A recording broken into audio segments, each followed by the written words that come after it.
Still at the World Cup, and it's Adrian, the reserve keeper, on the bench tonight.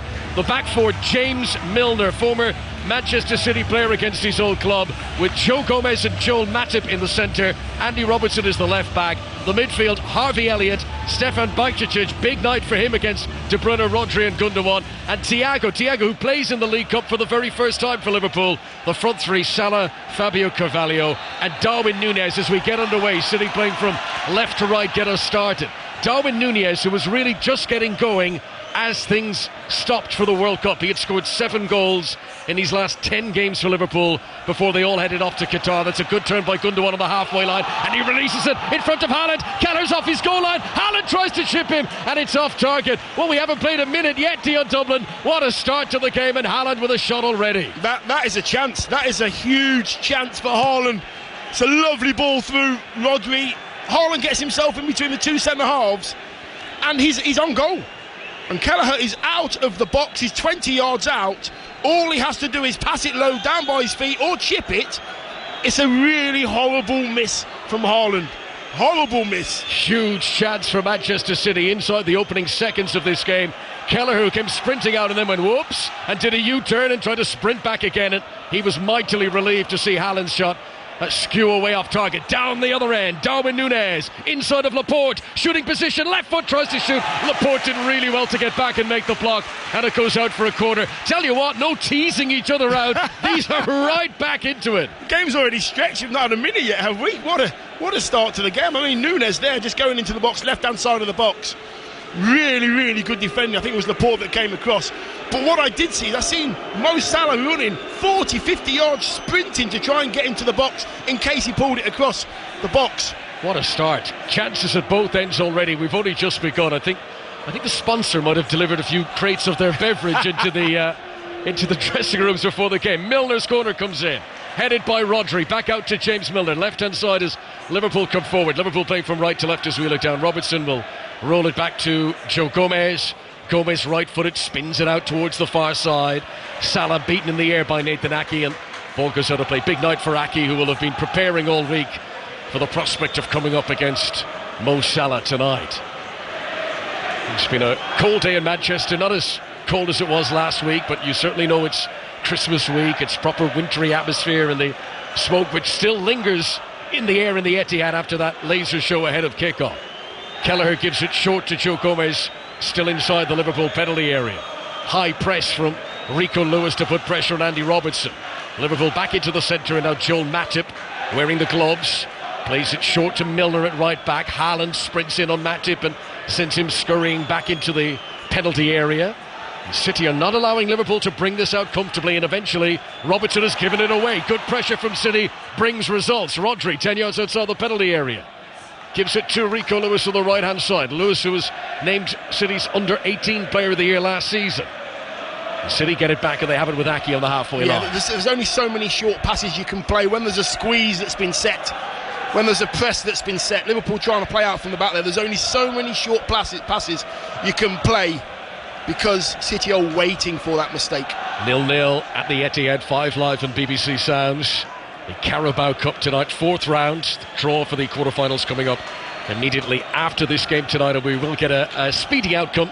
If it's level up to 90 minutes, no messing around with extra time, we go straight to penalties, and no messing around with VAR either. No video assistant referee at this stage of the League Cup, not until the semi-final stage. Here's Kevin De Bruyne on the halfway line. What a crossfield ball that is. Cole Palmer takes it down on his left foot instep, attacking the penalty area now. Gundogan's gone on the overlap. Palmer comes infield, looked up, wanted a teammate a bit closer, and eventually rolls it back to Rico Lewis. That was a wonderful pass by Kevin De Bruyne. Tries to send in another one, but he's closed down by Carvalho, and Manchester City get a corner on the right hand side. 0-0. Dion Dublin. Yeah, it's a game of basketball at the moment. Left, it's going right. It's City having an attack, Liverpool having an attack, and Kevin De Bruyne has just, he's got his shooting boots on already. He's playing 40-50 yard crossfield balls already.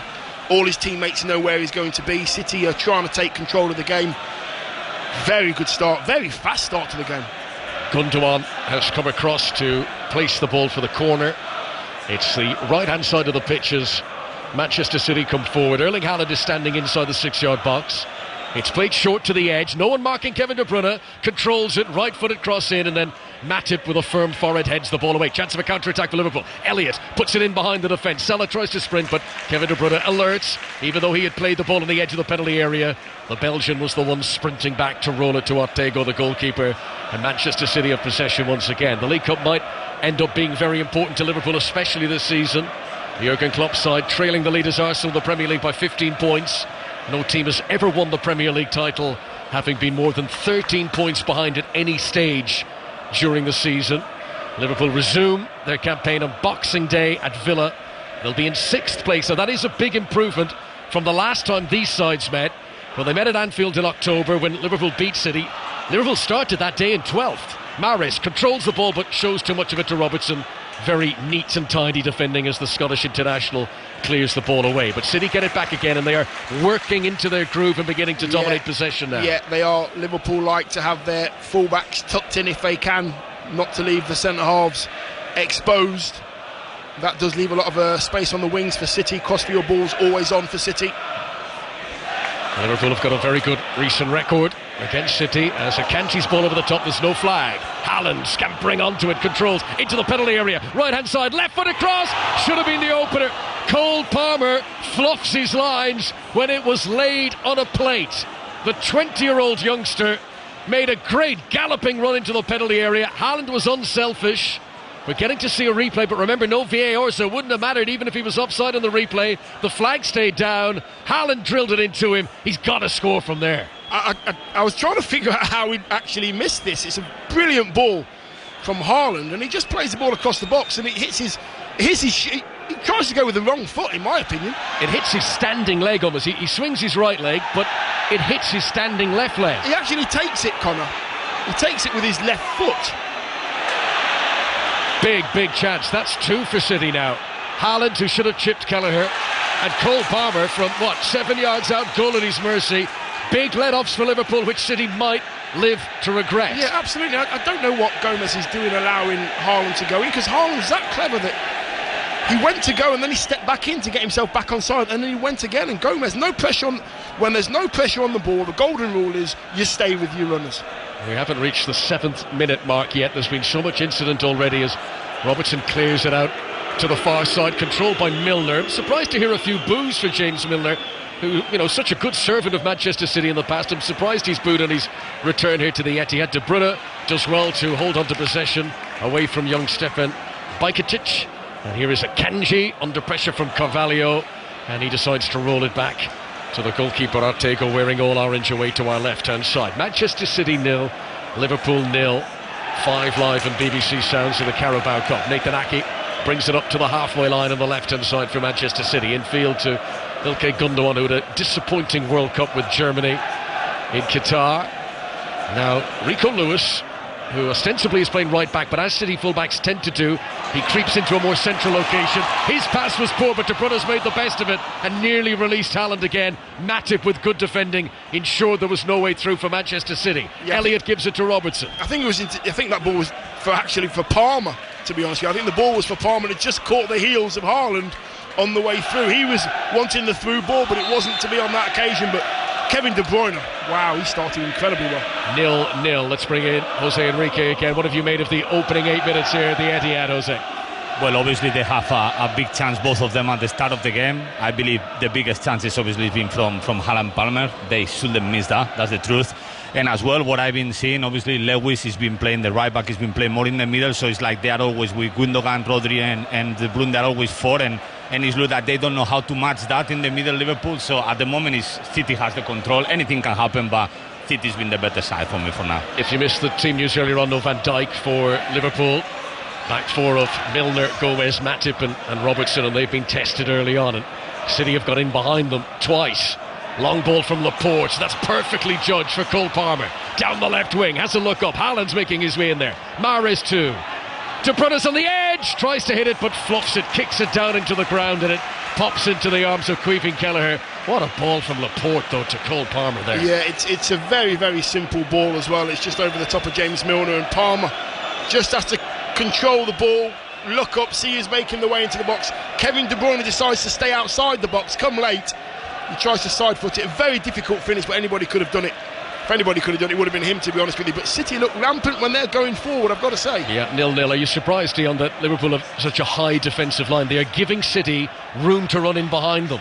Yeah, and they have the players as well, and the runners, willing runners at the moment, City. Yeah, City have got the quarterbacks and they've got the wide receivers, and this is Gundogan 10 yards inside the Liverpool half, gives it to the left wing, helped on by Cole Palmer to Kevin De Bruyne, has a look up, left foot across, Haaland is in, that's the goal! 10 minutes played, Manchester City are back in business, and Erling Haaland is back in the goals.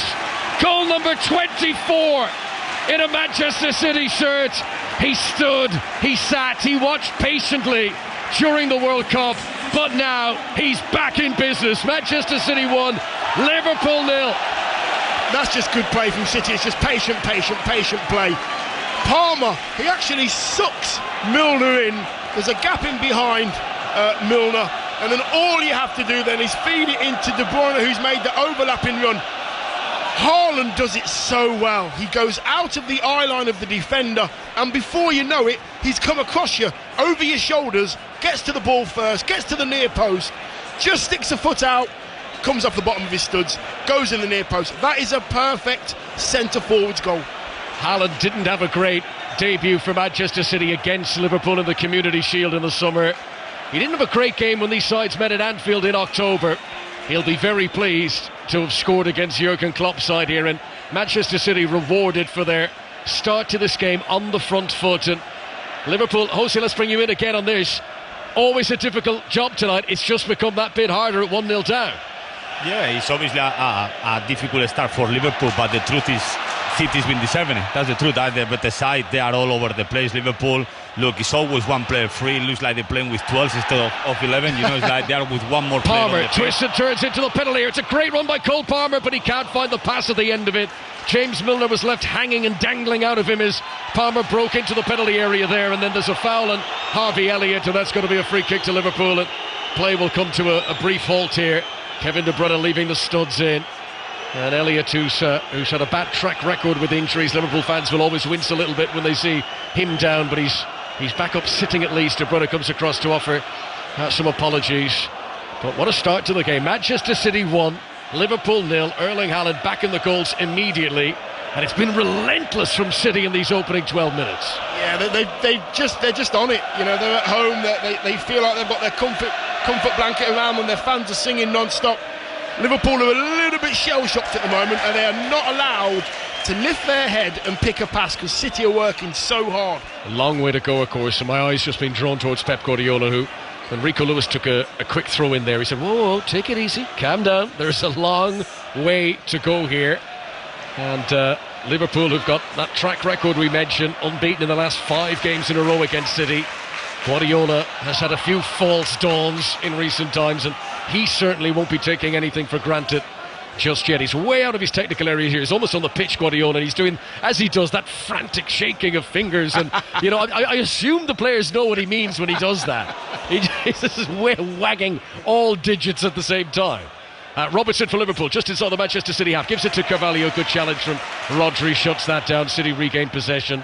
Young Rico Lewis lays it off to Akanji. Tight corner for Akanji, and he won't be able to keep it in play. And a very uncertain assistant referee there. The referee looked, he said, who did the last touch go off? And you always know when home side. He was waiting, wasn't he? Yeah. He was waiting.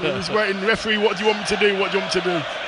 So the throw-in will be to Manchester City. If you're just joining our coverage here, we played 13 and a half minutes at the Etihad. It's the League Cup 4th round tonight. This is the final of the 4th round games, and City in front. Guess who on the score sheet once again? Skewed defensive clearance from Manuel Akanji. Puts the ball out of play. Akanji, a recruit from Dortmund. Haaland, a recruit from Dortmund. City have obviously got very good contacts in the boardroom level at Dortmund. I wonder if there's any midfielders at Dortmund who did well at the World Cup for England too. Pep Guardiola might be interested in using those contacts for. Yes, I've got one in mind. In mind. Here's Robertson, left-hand side of the pitch for Liverpool, who've not had much possession in around the Manchester City penalty area. There was that one counter-attack for Darwin Núñez. That's been it, really. Salah, who's had a quiet game too, plays a lovely ball in front of Elliott. Elliott into the penalty. Darwin Núñez hits the post. Flag is up. It wouldn't have counted anyway. That was more like it from Liverpool. Salah's ball was lovely. Elliott did really well, and Darwin Núñez bang off the woodwork, only to look up and see that he was offside. No, it's a lovely ball. I mean, yes, I think Darwin Núñez is offside when the ball from Salah went into Elliott anyway, and then he's offside again. He knows where the line is. You've got to get yourself onside as a centre forward. Give yourself a chance of scoring a goal. Linesman, no hesitation with the flag. Work a little bit harder to stay onside, I would say, to Darwin Núñez. City 1, Liverpool 0. Room for De Bruyne here. Outside of the right boot in front of Riyad Mahrez, who's got a sprint to get there, and the ball just beats him to the byline. Clever idea from Kevin De Bruyne, but he just put too much on it, and on a cold night it fizzed along the top of the blades of grass on the pitch and eventually went out of play for a throw-in to Liverpool. Thiago's penned in, De Bruyne's closed him down. Mahrez should have got possession there, but Thiago wanted it more and plays it out of defence. It does feel very much like a cup game that it is here. This doesn't feel like a league game. They're both going at it hammer and tongs, as we hoped they would. Cole Palmer for City on the far side. Tries to turn Bajcetic. He's done well, Palmer. Should have scored early in the game, but apart from that, he's done really well. Pass into Rodri, challenged by Darwin Núñez. Liverpool get it back again. Thiago, number 6 in his back, feels the weight of Haaland on his shoulder, backheels the ball to Bajcetic, and Liverpool get it out to Darwin Núñez on the right hand side. City dragging players back. Núñez 10 yards outside the penalty area. Aki up close to him, needs some support, and Harvey Elliott makes himself available just behind. Now it's to Milner on the right hand side. City's defenders holding a line on the edge of the penalty area. The through ball fizzes through past them and harmlessly out for a goal kick to Ortega, and it remains Manchester City 1, Liverpool 0. Yeah, Jose, I don't know what you think, but they look a little bit sort of nervous in possession, don't they, Liverpool? Yeah, and they look out of pace. It looks like Manchester City never really left. You know, the World Cup didn't happen to them, you know, and it looks like Liverpool, they are out of the place. You know, Gundogan is done them that turn a few times as well. You know, it's fantastic. They have the ball all the time. You know, they've been the better side without a doubt, and Liverpool need to really go for it. They're pressing, and they try to press high. They don't press high enough, you know, or don't play good enough either. So at the moment, disappointed the performance by Liverpool. Yeah, City have been disappointed in recent meetings. They lost the FA Cup semi-final to Liverpool last season, lost the Community Shield, lost the league meeting, and I think there's a little bit of pent-up frustration being displayed from Manchester City here. They're sick of losing to Liverpool. Also at 8 o'clock tonight, kick-off at Stamford Bridge. Chelsea will against Paris Saint-Germain of the Champions League. Mark Scott's been watching the early stages there. Hi, Mark. Hi, Connor. Yeah, still 0-0 between Chelsea and PSG, but Paris have been bang on top. They've had a couple of really good chances, the last of which Diani, 40 yards out, an amazing effort, long-range floater over Musovic in the Chelsea goal. It came back off the bar. Remember, this is a battle to finish top of the group. Paris Saint-Germain have to win by 2 or more to do that. It's 0-0. Thanks very much, Mark. Here at the Etihad, Manchester City 1, Liverpool 0. The goal from Erling Haaland. City bossing it at the moment, winning possession inside the Liverpool half. Aki onto Cole Palmer, playing in a, I guess you'd call the sort of Phil Foden position, left-hand side of the Manchester City attack. Foden and Grealish are both on the bench tonight. I was watching them in the warm-up. They were doing that thing that I'm sure all our listeners would have seen on social media videos of the World Cup, where they just chest the ball down and volley it to each other. They must have been doing it for about 10 minutes with João Cancelo. I didn't see the ball hit the deck once. I mean, it's a circus trick, but it's a good one. And I'm sure they would love to get on and play at some stage. But Cole Palmer doing okay, with the caveat of that missed opportunity where he should have scored earlier on. Yeah, he's just hugging that left wing for City, sort of making it really difficult for Liverpool to get anywhere near them when they have the ball. At the moment, Liverpool are playing football in their own half, and they're not comfortable at present with the press that City have on, the organised press that City have on. They need to put some passes together. Thiago needs to get on the ball and start influence the game. So the quarterfinals of this competition, the League Cup, we won't have a long wait for those. 9th of January that week. Charlton, League One, they're the only non-Premier League team into the quarterfinals. Leicester City, one of these two, Manchester City or Liverpool. Manchester United, Newcastle, Nottingham Forest, Southampton and Wolves. That's the lineup. This is the last of the 4th round games. Harvey Elliott, that's a lovely ball outside of his boot, pinged it out to Mo Salah on the right wing, who has turned Nathan Aki inside out. That was brilliant. Swing of the hips from Salah to go around the Dutch defender. Núñez to the byline, and credit to Nathan Aki, who had been sent to the dry cleaners there. He came back and made the challenge on Darwin Núñez, and you know, he didn't give up. Once he was turned inside out, he made great amends. Yeah, he was sent to the dry cleaners, and then I think he was sent back for some milk. Yeah. He came on a hanger wrapped in cling film. Here is Darwin Núñez into the penalty area. Milner, Carvalho, equaliser Liverpool. Liverpool get it back to 1-1, and it is Fabio Carvalho with a very calm finish. That's what Cole Palmer needed down the other end. But Carvalho so relaxed as he just guided it in, and Liverpool, you wouldn't say it was coming, but they are back to 1-1, and we have got a game in our hands here. 20 minutes played, Manchester City 1, Liverpool 1. They're back in it for a couple of minutes here. Liverpool were brave. They got players forward. They got I'm looking at the replay here, 6 players in the box. Joel Matip's 5 yards away from City's box. Carvalho's in there, Nunes is in there, Salah is in there. They gambled, they made 4 or 5 passes, they got themselves into a good area, and they scored a very simple tap-in because they were brave. We are averaging a goal every 10 minutes. Haaland scored up to 10 minutes. Carvalho scored up to 20.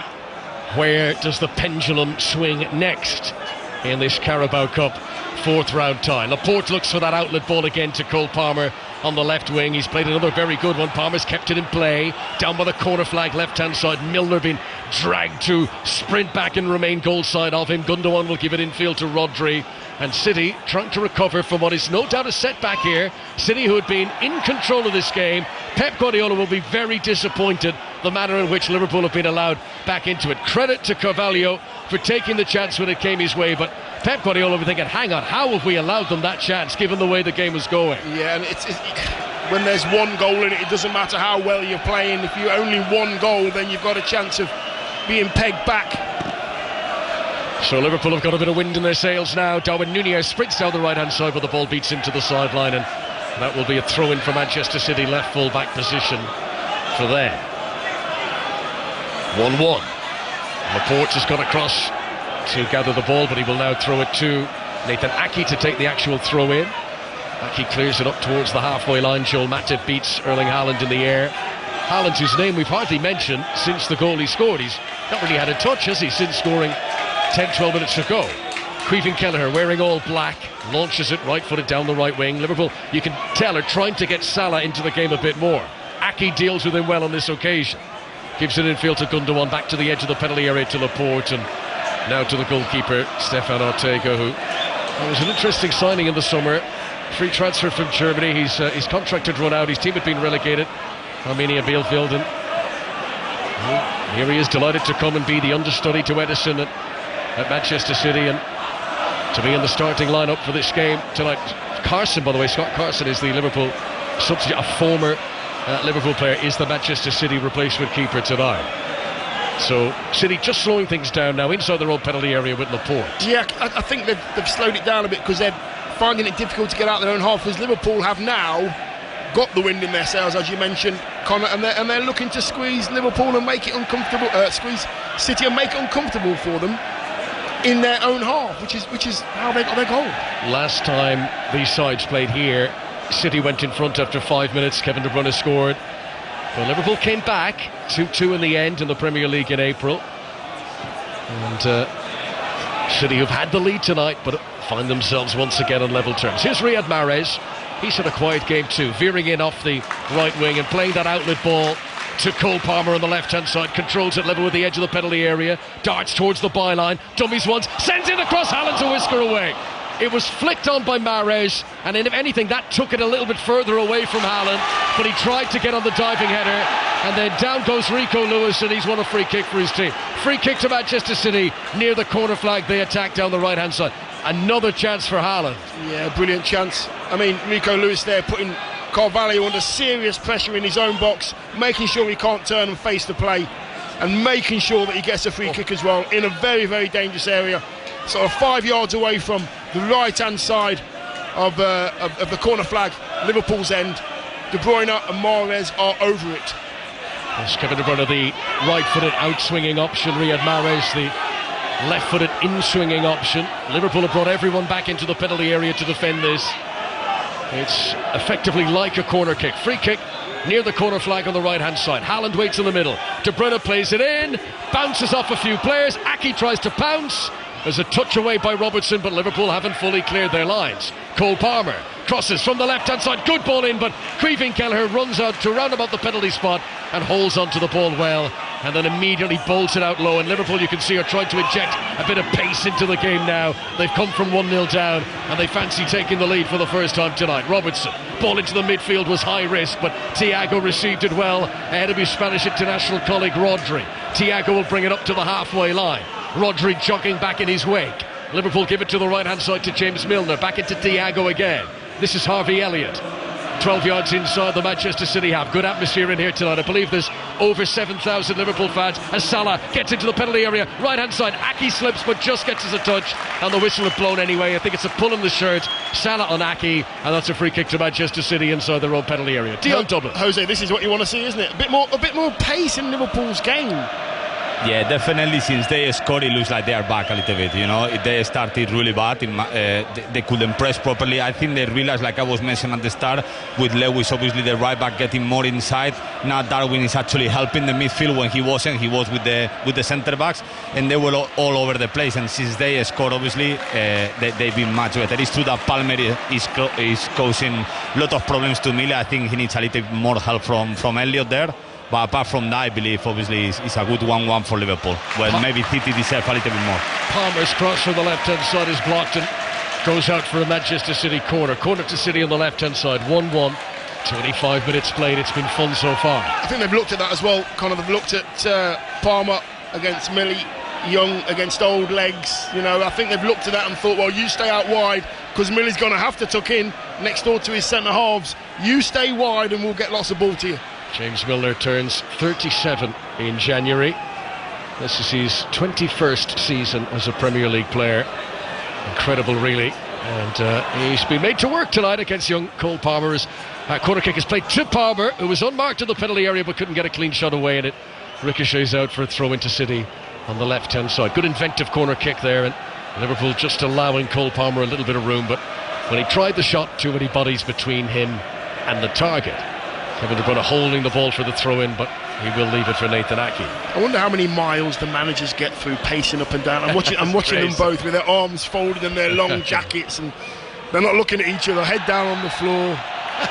Proper rivalry, isn't it? Pep Guardiola and Jurgen Klopp, and you can tell they have enormous respect for each other, and yet, you know, they would love nothing better than to absolutely humiliate the other with a thumping win. You know, it is a proper rivalry. It was huge in Germany. It's only escalated now that they've come to England. Free kick for Manchester City.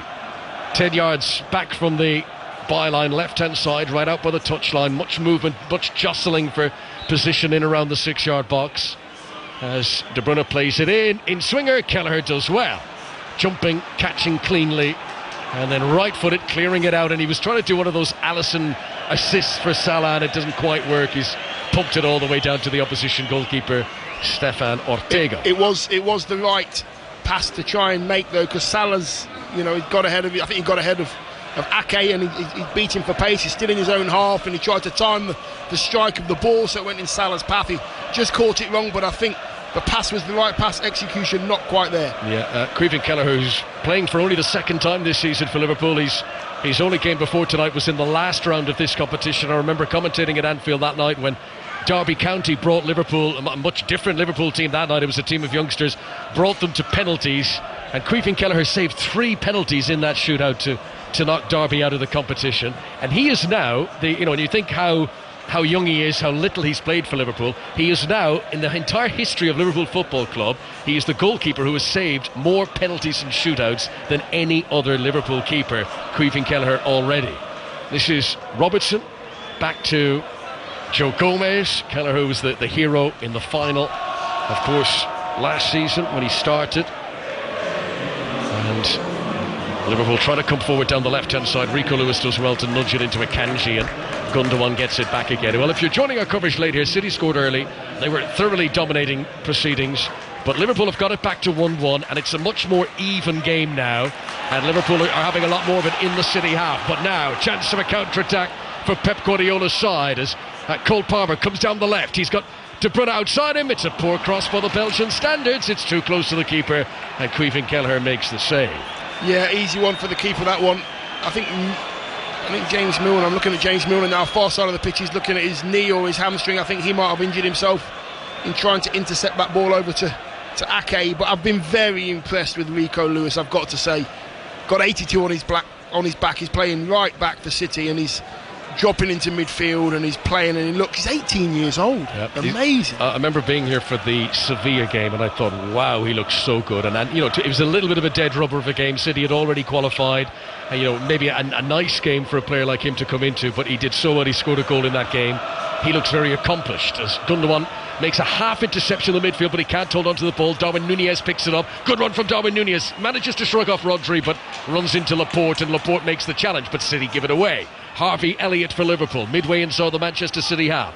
Right hand side of the field as Liverpool come forward. Matip plays a lovely ball back to Elliott, who's in around the back of Ake here. Now Salah in the penalty area. Rodri's got to be careful. Salah tries to turn him. Rodri did just about enough. He fell to his knees, Rodri, and when Salah tried to turn inside him, the ball clipped the Spanish player's leg on the ground, and Manchester City are able to clear it away. But Liverpool looking so much more threatening now. 1-1. Yeah, looking more comfortable as well in the final third. Here's De Bruyne. It's an open game. Over the halfway line he comes, supported by Gundogan. Turns around Thiago. Rolls it in front of Cole Palmer on the left-hand side. Back into Gundogan again, but by this stage Liverpool have got 10 players back behind the ball again as Rodri floats it out to the near touchline, and Rico Lewis takes it down. Lewis, who captained Manchester City's under-18 side to their league title last season. And he is very much in the mould, knows exactly what is expected of a City fullback. Look at him now, running into a central midfield location, just as you would expect Kyle Walker or João Cancelo to do. Yeah, listen, they're taught from a very young age to play a certain way. If you want to play in the light blue of City, you've got to know that you're not just going to play fullback. You need to play midfield, you need to play centre forward. You've got to do all the positions, tick all the boxes, and they teach them from a very young age the way they need to play. Here comes Ake, midway inside the Liverpool half, out to Palmer again. Milner coming across, trying to get close. Support available from Gundogan, and he gives it back into a more central location out to Rodri. High, hoisted into the penalty area. Mahrez controls, doesn't control it. Tried to trap it on his left boot, and he was looking up to think, what would he do next? And the ball went out of play for a goal kick. Jose, how do they deal with the width that City have got at the moment? Because the fullbacks of Liverpool are having to touch so far in that the crossfield ball's on, and that's where they're getting their problems at the moment, Liverpool. Yeah, Liverpool is improved a lot offensively, but it's true that defensively they're still, like you say, on the wings. They're killing them really with Palmer and Mahrez. They are really playing really open, and obviously they try to close the game. Manchester City, for Liverpool to be a little bit more central, and as soon as they can, they open the ball wide, and it's a lot of space for them to kill the fullbacks, so it's been the most difficult part for Liverpool, really. Good ball from Bajcetic to pick out Carvalho, 15 yards outside the Manchester City penalty area. He wanted to roll it into the path of Mo Salah, but too far in front of the Egyptian, and it runs through to Stefan Ortega, dressed all in orange. We still have a quarter of an hour to go until half-time. Full house here at the Etihad. These seats were the hottest ticket in town. I'm sure many people might have got early Christmas presents for a ticket to come to this one. As Laporte, just inside his own penalty area, gives it short to Rodri. Rodri into Rico Lewis. Back to Rodri. Pressure from Elliott. City nearly losing it, but Laporte managing to help it on to Ake. And see Liverpool applying that pressure, but Manchester City players trusting each other in possession, and they will play it to a teammate in a tight corner, believing that he'll be able to wriggle out of it. Akanji just on the edge of his own penalty area. Some applause from City supporters around us as their team keep it moving here under an intense high press from Liverpool, and there was a late challenge there from Fabio Carvalho, spotted by the referee, and free kick has been given, and Rodri just points at Carvalho and goes, you 2 times, that's twice you've done that to me, and that's enough, no more. Yes. That's what he's saying to the young lad. I will start to bite back if you do it again. Really bit of a kick out. Carvalho's a little bit late on Rodri, and Rodri doesn't like that one, gets up, gives him a bit of a shove. He's got his goal tonight, Fabio Carvalho, his 3rd of the season. Scored that dramatic 98th minute winner against Newcastle back in August. He also scored against Bournemouth, that was in August too. And tonight he has finished off a good move from Liverpool to have this game, this cup tie at 1-1. That's a poor clearance by Ortega, giving it straight to Elliott. Ake gets it back for Manchester City, and Milner's out of position. Here is Cole Palmer, brings it over the halfway line. This is Gundogan onto Haaland. Palmer was caught late there after the ball had left him. Play on to the referee. Haaland can't pick out a teammate. And Manchester City fans, maybe for the first time, I think there's 2 things there. They're frustrated with the pass of Haaland, and maybe more of the volume, because they thought there was a foul on Cole Palmer. The referee might have come back for it, but I think Liverpool had played their advantage there. This is Robertson down the left-hand side. Mahrez trying to keep up with him. Salah just inside the penalty area. Aki's done well, kept his feet, didn't lunge, but took the ball away from Mo Salah as the referee blows the whistle, and it's a free kick to Manchester City, and he's going to come back for an earlier challenge, and he's going to show a yellow card here, the referee David Coots. Is that to Bajcetic? We'll confirm that in just a moment. Yeah, it is Bajcetic. Yeah, it is, yeah. You know what? I think it was because Palmer was away. Top of the pitch, left-hand side. I think Palmer was away. I think Bajcetic actually pulled him back. Yeah. And then Palmer pulled him back. The referee seen the second offence, but he knew there was a first offence, so he waited and waited. Good refereeing. It's a little bit messy at the moment. Both teams giving the ball away easily because the other one's really working hard to get the ball back. First mention of Lionel tonight as Akanji plays it forward. Mahrez flicked on header to De Bruyne. 2-on-2 here. He's got Haaland inside him. De Bruyne into the penalty area. Pulls it back for Gundogan. Great save by Kelleher. De Bruyne was patient. He waited. He had the obvious target of Haaland. He pulled it back to Gundogan, and that's a very good save. Yeah, it's a great save. It's a lovely little header. De Bruyne just making sure that he can get the ball to Haaland. He couldn't. Matip put himself in a really good position to stop the ball getting to Haaland, who was in the centre of the goal. So he pulls it back towards the penalty spot. And Gundogan doesn't quite catch it, does he? How he wants to catch it with his left foot. James Milner's been having a fairly torrid time of it against Cole Palmer, and I think Liverpool are going to be forced into an early change here. We're getting to see a replay again of Bajcetic and Palmer pulling out of each other, and real evidence that Milner was trailing in the wake as the corner is played, and Gundogan tries to shoot, and it cannons off the knee of a defender and ricochets away to safety. Nat Phillips has been prepared to come on. Jordan Henderson for a moment had been warming up too, as Aki has a header on target. De Bruyne's cross again. Aki's attempt saved by Kelleher, out for a corner. City have regained their momentum in this game, and they're on top once again, 1-1. Kevin De Bruyne with the ball. He's probably 10 yards away from the technical areas down the right hand side, and he just sets himself and he just curls this amazing ball. It lands on the penalty spot. Ake's there, he should really be scoring, but the ball is just unbelievable. We're just watching James Milner just go have a seat on the floor and get some attention. I did mention earlier that I think I've seen him pull up maybe with a hammy, or this is left leg for sure. Doesn't look comfortable, does he? Yeah, he's taken off the captain's armband, so that's a clear signal to say that he will not be continuing. Nat Phillips will come on, presumably to go to centre half, and Joe Gomez to right back for Liverpool. Not ideal for Jurgen Klopp, already without Virgil van Dijk this evening. And I guess his only other option was to bring Henderson on and play him at right back, but Nat Phillips alongside Matip will now be the central defensive two, and Phillips, who came on as a sub in Liverpool's last game before the World Cup, he also started the 1-1 draw at home to Crystal Palace, and those have been his only two appearances so far this campaign. Yeah, another reshuffle, Jose, for Liverpool. It's going to be difficult for them. They've got to regain this power back, haven't they? Yeah, it's just obviously this is more bad news. The way they're playing obviously is already bad news, but another injury before the game, I think Firmino with a calf problem as well. So now it's gonna be, let's see with Gomez, maybe it's actually, that's why Millie was struggling a little bit. No excuse him, against Palmer, because he's been fantastic. But definitely now maybe with Joe Gomez that have a little bit more pace. Hopefully they can improve a little bit on that area, because Liverpool is being by far the worst side on the pitch. James Milner departs the field into the warm embrace of Jurgen Klopp, who, that little hug when a player comes off, you feel loved. You feel loved from Klopp. That's why a lot of the old boys would like to play for him. Manchester City's corner will be taken by Kevin De Bruyne. Aki gets his head to it again, but this one is tame and saved by Kelleher. But Kelleher's previous save to deny Aki that led to that corner kick was a very good save from the young Irish goalkeeper. This is Matip, 10 yards outside the Liverpool penalty area. Poor pass, gives it away to Gundogan, and Matip and Phillips are going to need to get in tandem quickly here. Nat Phillips has come on, one of the neatest beards in football. Very, very well coiffured beard there for Nat Phillips. As Aki has possession on the far side, gives it away to Joe Gomez. Gomez will be very comfortable slotting in at right back, a position he's played at many times in the past, of course, as Matip plays it forward. Akanji's header for Manchester City. Thiago gets a touch for Liverpool, and a high turnover of possession. Eventually back down to the deck for Gundogan, who feeds it up to Haaland. Haaland can't make it stick. He didn't quite run into his stride. It hit his standing leg, and Liverpool were relieved that the Norwegian wasn't able to capitalise. If you're joining our coverage here on 5 Live, we've got 5 minutes to go to the break. Haaland scored after 10 minutes. Fabio Carvalho equalised for Liverpool after 20. It's been a good cup tie. Here's Gundogan, midway inside the Liverpool half. Gives it out to Cole Palmer on the left-hand side. A new opponent for Palmer now in Joe Gomez to come up against. Doesn't fancy taking him on. Gives it low into the midfield to Rodri. Through Rico Lewis and now Akanji to the right wing.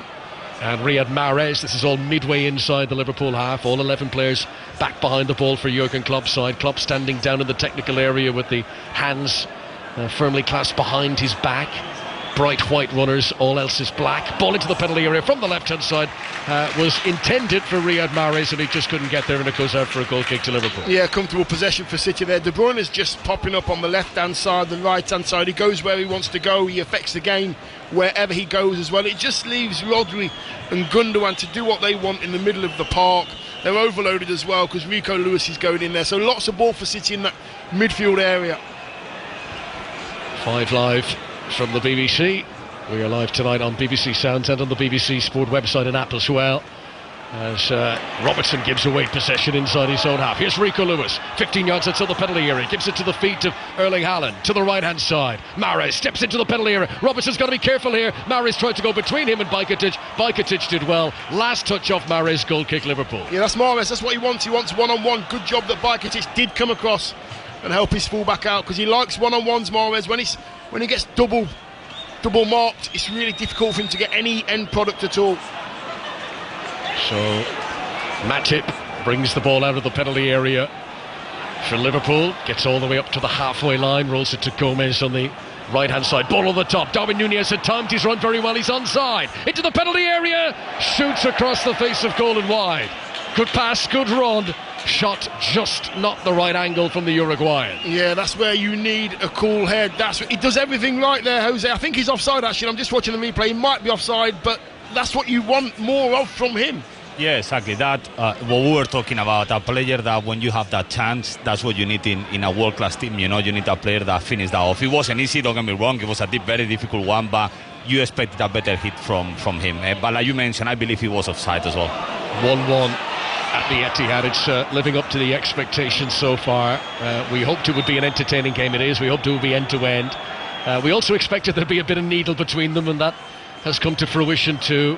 More away fans for this cup game than there would normally be in a league game, and much was made about the recent history between the spectators and the clubs issuing letters to their fans asking for good behaviour, the build-up. There's certainly been a bit of needle amongst the supporters in the terraces as Liverpool come on the attack down the right-hand side. We'll go to Stamford Bridge for an update in just a moment, but let's see what Liverpool do here, just outside the penalty area. Robertson has a look up, rolls it to Salah, left-hand side of the penalty area, gives it a teasing ball, which Aki ducked away from it. I don't know if he knew that Harvey Elliott was right behind him, but Aki was relieved that Elliott didn't get onto that. Gomez will send it back in from the right-hand side, but too close to Ortega, and we go for an update on Chelsea women against Paris Saint-Germain with Mark Scott. And a stunner from Sam Kerr has put Chelsea in front, picked up the ball about 25 yards out, jinked and weaved to the edge of the box, and then sent a curling effort into the top right corner. It's slightly against the run of play, but Chelsea lead Paris Saint-Germain by a 1-0. Thank you, Mark. Haaland's on his bike here, played in by Kevin De Bruyne. Good tackle from Nat Phillips, and that'll do his confidence the world of good. Haaland tried to take it around the defender who's only recently come on as a substitute, and Nat Phillips won that particular arm wrestle. Yeah, he waited, Nat Phillips. He waited. He wanted to see what Haaland was going to do. He didn't make Haaland's mind up for him. Got it absolutely spot on, and he committed to the challenge when he needed to. Offside flag is raised. Free kick to Liverpool. Haaland's goal cancelled out by Carvalho. Both these clubs playing for the first time competitively since the World Cup, and it's been a pretty much pick up where they left off in terms of the sharpness of the game so far. Robertson has it on the halfway line for Liverpool. Back into Nat Phillips wearing number 47. Thiago has dropped in between the two central defenders. His poor pass is intercepted by Gundogan. Liverpool need better than that. Gundogan held up by Bajcetic in the midfield. Thiago lunges in to try and win it for the team, but City hold on to it. Rico Lewis onto Kevin De Bruyne midway inside the Liverpool half, gives it to Riyad Mahrez on the right hand side. Back to Rico Lewis, number 82 on his back. Liverpool have everyone back behind the ball. Akanji for Manchester City. short to Rodri in the midfield. Has a look up, and Cole Palmer always seems to be available out on that left wing, and he picks him out with a nice accurate ball. Aki comes to join. Here's the cross from the left hand side, bounced a little bit awkwardly in front of Matip. He got it away, but only as far as Rodri, and Rodri's follow-up shot is away off target and not threatening Caoimhín Kelleher. 1-1. Yeah, at the moment I'm just finding that Liverpool they're vacating the midfield area, and you've got Carvalho and you've got Nunez and you've got Salah all in a line up front in a front three. One of them needs to drop in just to give that little bounce pass from the midfield players. Thiago hasn't had enough chance to pick a forward runner. Yeah, I agree, and Elliot either. Elliot, you can see both of them that you want them in the ball, you want them to get in the ball to these players to make the runs behind us, but as well, obviously, like we were mentioned before, with Lewis coming in the middle as well, it's just more and more players in the middle. So, like you just mentioned, I really believe Salah and Carvalho, they really need to come back, a little bit more to help the team. Fourth official has raised the board. 2 minutes to be added on. That's not a World Cup board, I'll tell you that. As Cole Palmer shoots from just outside the penalty area. In the World Cup, it'd be 12 minutes. 12-14 minutes. Yeah. This is back to, to be fair, the World Cup, I think there was less time wasting as the tournament went on, when players realised it was only going to be added on anyway. But yeah, just the 2 minutes to be added on here. It's been a good game. I think the early stages, we thought Manchester City might be about to dominate this, but Liverpool have dug their heels in, steadied the ship, and Jurgen Klopp will feel a lot better about things now than maybe he would have done after a quarter of an hour of the game. Yeah, and you know what? City have been the better side, but it's 1-1. Here come Liverpool. Javier Carvalho, shoulder charge from Akanji, deemed to be a foul. The Swiss international leaning into the Portuguese player. Free kick to Liverpool midway inside the Manchester City half. So, if you're joining our coverage, Haaland and Carvalho the goal scorers. Milner's gone off injured. Gomez has gone to right back for Liverpool. No Van Dijk. Nat Phillips playing alongside Matip at the heart of the defence. And Stefan Ortega, apart from the time he to pick the ball out of the back of his net when Carvalho scored, hasn't actually had a shot on target to properly save. Darwin Núñez has had a few attempts, but he's put them wide. Free kick will be taken by Robertson. Good position here. He can float it in behind the City defence, and here it comes. Darwin Núñez is going to stretch. Oh, he's put it wide again. What a delivery. What a run by Darwin Núñez, and he couldn't finish it off. What a chance for Liverpool. Big chance, that. Big chance. I'm thinking to myself, that ball is absolutely perfect. It's gone towards the corner of the far sort of 6-yard box, and Darwin Núñez, he just has to connect with his side foot. A good connection there, and he's hits the target. Yeah, he has two chances. The first one, I believe it was a lot more difficult, but this one, you expect him to put it in. 100% you expecting him to put it in. So it's a massive mistake there. Both teams on the score sheet, but in truth, there might have been more goals already as the whistle goes for the break. So 1-1 it is. Haaland and Carvalho cancelling each other out. One way or the other, we're going to get a winner here, but it is still nicely balanced going into the second period. A game that has gone from end to end, plenty of flow. There's never been a lull in the game, and football between these two heavyweights picking up, Dion, where it left off before the World Cup. Yeah, I just think it's been a great game. I really do. There's been bits of the game where it's been a bit ugly and they've given the ball away cheaply, but I just think it's down to hard work. Both teams have come to win this game. Nobody's sitting back. City probably edged it in regards to the quality, but Liverpool have possibly had the better chances, thinking about it now. Some teams might have caved at 1-0 down. Liverpool didn't. Back in it, Darren. 1-1 at half-time. Yeah, really enjoyed that second half commentary to come. Dion, for 10 or 15 minutes it looked as though Liverpool were going to get blown away, but they did remarkably well, didn't they, to stay in the game at that point and give themselves a platform to build on with the equaliser. Yeah, absolutely, they did, and I think it's because City came out and they kind of shocked Liverpool. They didn't know what to do. What's going on here? This is what City do. They work incredibly hard when they haven't got the ball, and when they get it back they're very potent with it, Fletch, and that was like the first 15 minutes. Liverpool took their time. They got back into the game with the goal as well. On us even at the moment.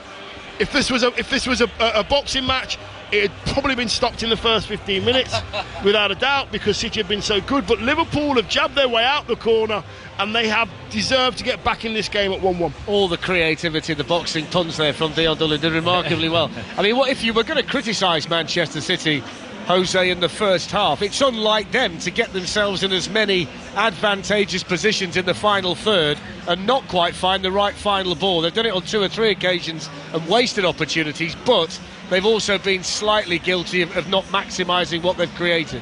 Yeah, I believe they have the better chances. It's true that at the end Liverpool have few good chances with Darwin as well, obviously Carvalho scored as well. The better side has been Manchester City, in my opinion, no doubt about that. It's true that Liverpool improved after they scored the 1-1 a lot, but it's true that they've been, obviously, like you mentioned, Haaland have one or two chances that normally he put in, Palmer as well, massive chance that, like you mentioned before, like he tried to finish with his left foot when he should have finished with his right foot.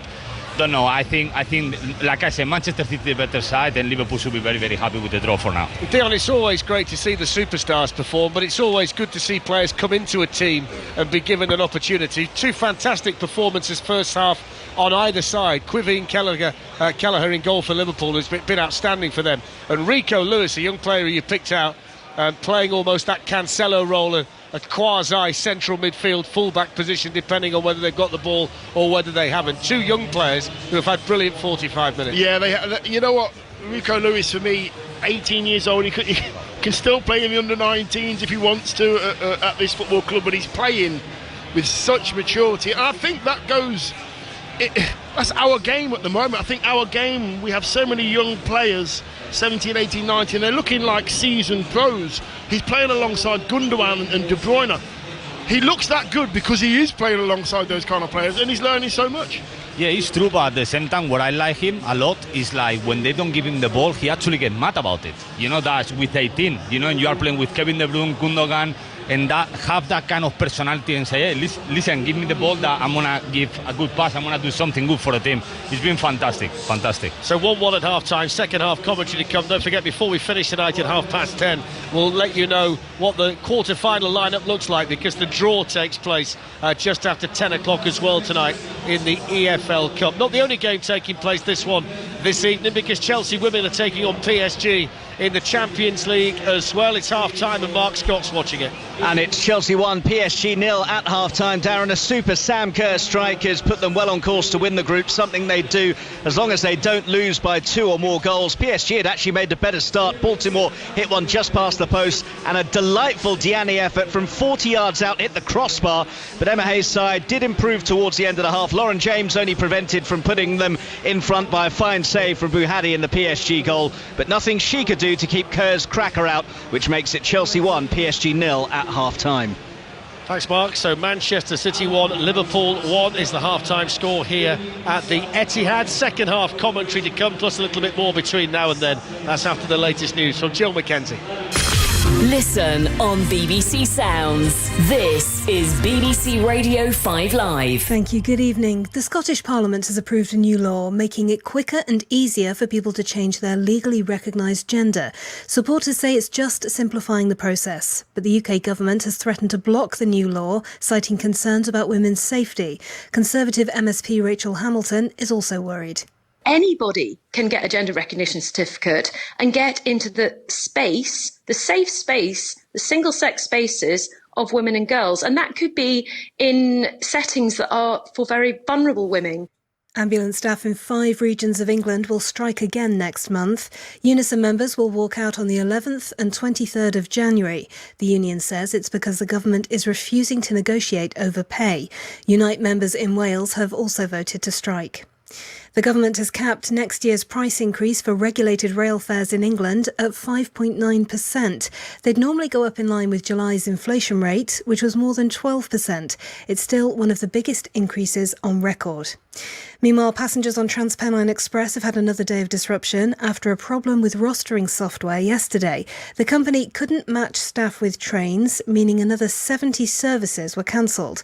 The Mayor of Greater Manchester is Andy Burnham. I do call on the government to step in here and put them on immediate probation. They did that with Avanti West Coast, but they haven't done it with TransPennine Express. They should be put on immediate probation. If things are not better by the early part of January, they should be out. Rishi Sunak has appointed the banker Sir Laurie Magnus as his new advisor on ministerial behaviour. Labour says the role should include the ability to investigate possible breaches of the ministerial code without the Prime Minister's permission. And weather alerts are in force across 37 US states as forecasters predict a once-in-a-generation cold snap. Temperatures are expected to fall to their lowest level in 40 years. In Minnesota, they're already minus 20 Celsius. The Everyday Hustle. The Everyday Hustle on Asia Network is a show for young entrepreneurs where we talk getting started, getting ahead, and getting rich. And the Hustlers Toolkit is all the best tips, money hacks, and life lessons from the show in one unmissable episode. The Hustlers Toolkit. Join me, Sonia Barlow, as I share with you some of the best bits and gems from the Everyday Hustle in 2022. Providing loads of business advice from those in the know about how you can make those millions. Tips for success, stories of defying all odds, and how you can make your dreams a reality. Listen to the Hustlers Toolkit on the BBC Sounds app. This is 5 Live Sport with Darren Fletcher. So second half commentary coming up shortly, half-time here at the Etihad. It's Manchester City 1, Liverpool 1. A fantastic first half with this big game back after the World Cup tournament in Qatar. In tennis, though, it's all over for Scotland in the Battle of the Brits as Paul Judd beat Aidan McHugh in straight sets to give England an impressive 8-1 lead. We're into the final match now where Andy Murray and brother Jamie Murray are taking on Dan Evans and Neil Skupski in the doubles. Scotland have won the first set 6-3 and are currently leading 3-1 in the second. In cricket, Jofra Archer is set for his first England appearance in almost 2 years after being named in the one-day squad to play South Africa early next year. He hasn't played for England since March 2021 because of back and elbow injuries. Former England batter Michael Carberry says it's great to see him back on international duty. Oh, 100%. I think England will be very, very cautious with his return, not trying to obviously push him too hard, but it'd be great to see him if he, especially on those South African pitches, to see that ball zinging through. It was great to see him bowling out in Pakistan. So I think his rehab will be measured, no doubt. But yeah, it definitely will add some even more firepower to this England white ball team. It's quite exciting. How important is it that we don't all get too overexcited, though? Because you said it there, they're going to watch him very, very closely, aren't they? Now, ideally, he might play 1-2 ODIs in South Africa, and it comes out beautifully. But it is a case of not getting too far ahead of ourselves, because Jofra Archer's still got cricket to play, hasn't he? Yes, absolutely. And remember, we're still potentially 6 or 7 months away from the bigger picture. No disrespect to South Africa, is the Ashes. So we'll want Jofra Archer cricket ready, fit and firing, because we know that it's going to be quite a compact Ashes series this summer. So I think the England hierarchy will be measured in the way they do bring him back. I think it's quite a smart way of doing it. 10 overs. It's quite a nice spell, but not too long. He can come in and hit the South African batsman hard, and just really see how he pulls up from that. That's Michael Carberry chatting to Mark Church. Second half commentary of Manchester City versus Liverpool in the Carabao Cup very shortly. Before that, though, I can tell you about the special Lionel Messi podcast, which is available only on BBC Sounds on the Football Daily feed. Guillaume Balaguer tells the rags to riches story of one of the greatest players, well, the greatest player, let's not mess about anymore, to ever grace a football pitch, including that fairy tale ending for him at the Qatar World Cup, and comparisons between him and a certain Diego Maradona from the likes of Gary Lineker. The truth is, in terms of football, they are so similar. Off the pitch, they're massively different. Diego is a huge personality off the pitch as well. Massive ego, huge following everywhere he went. His life was madness. Messi's quiet and much calmer off the field.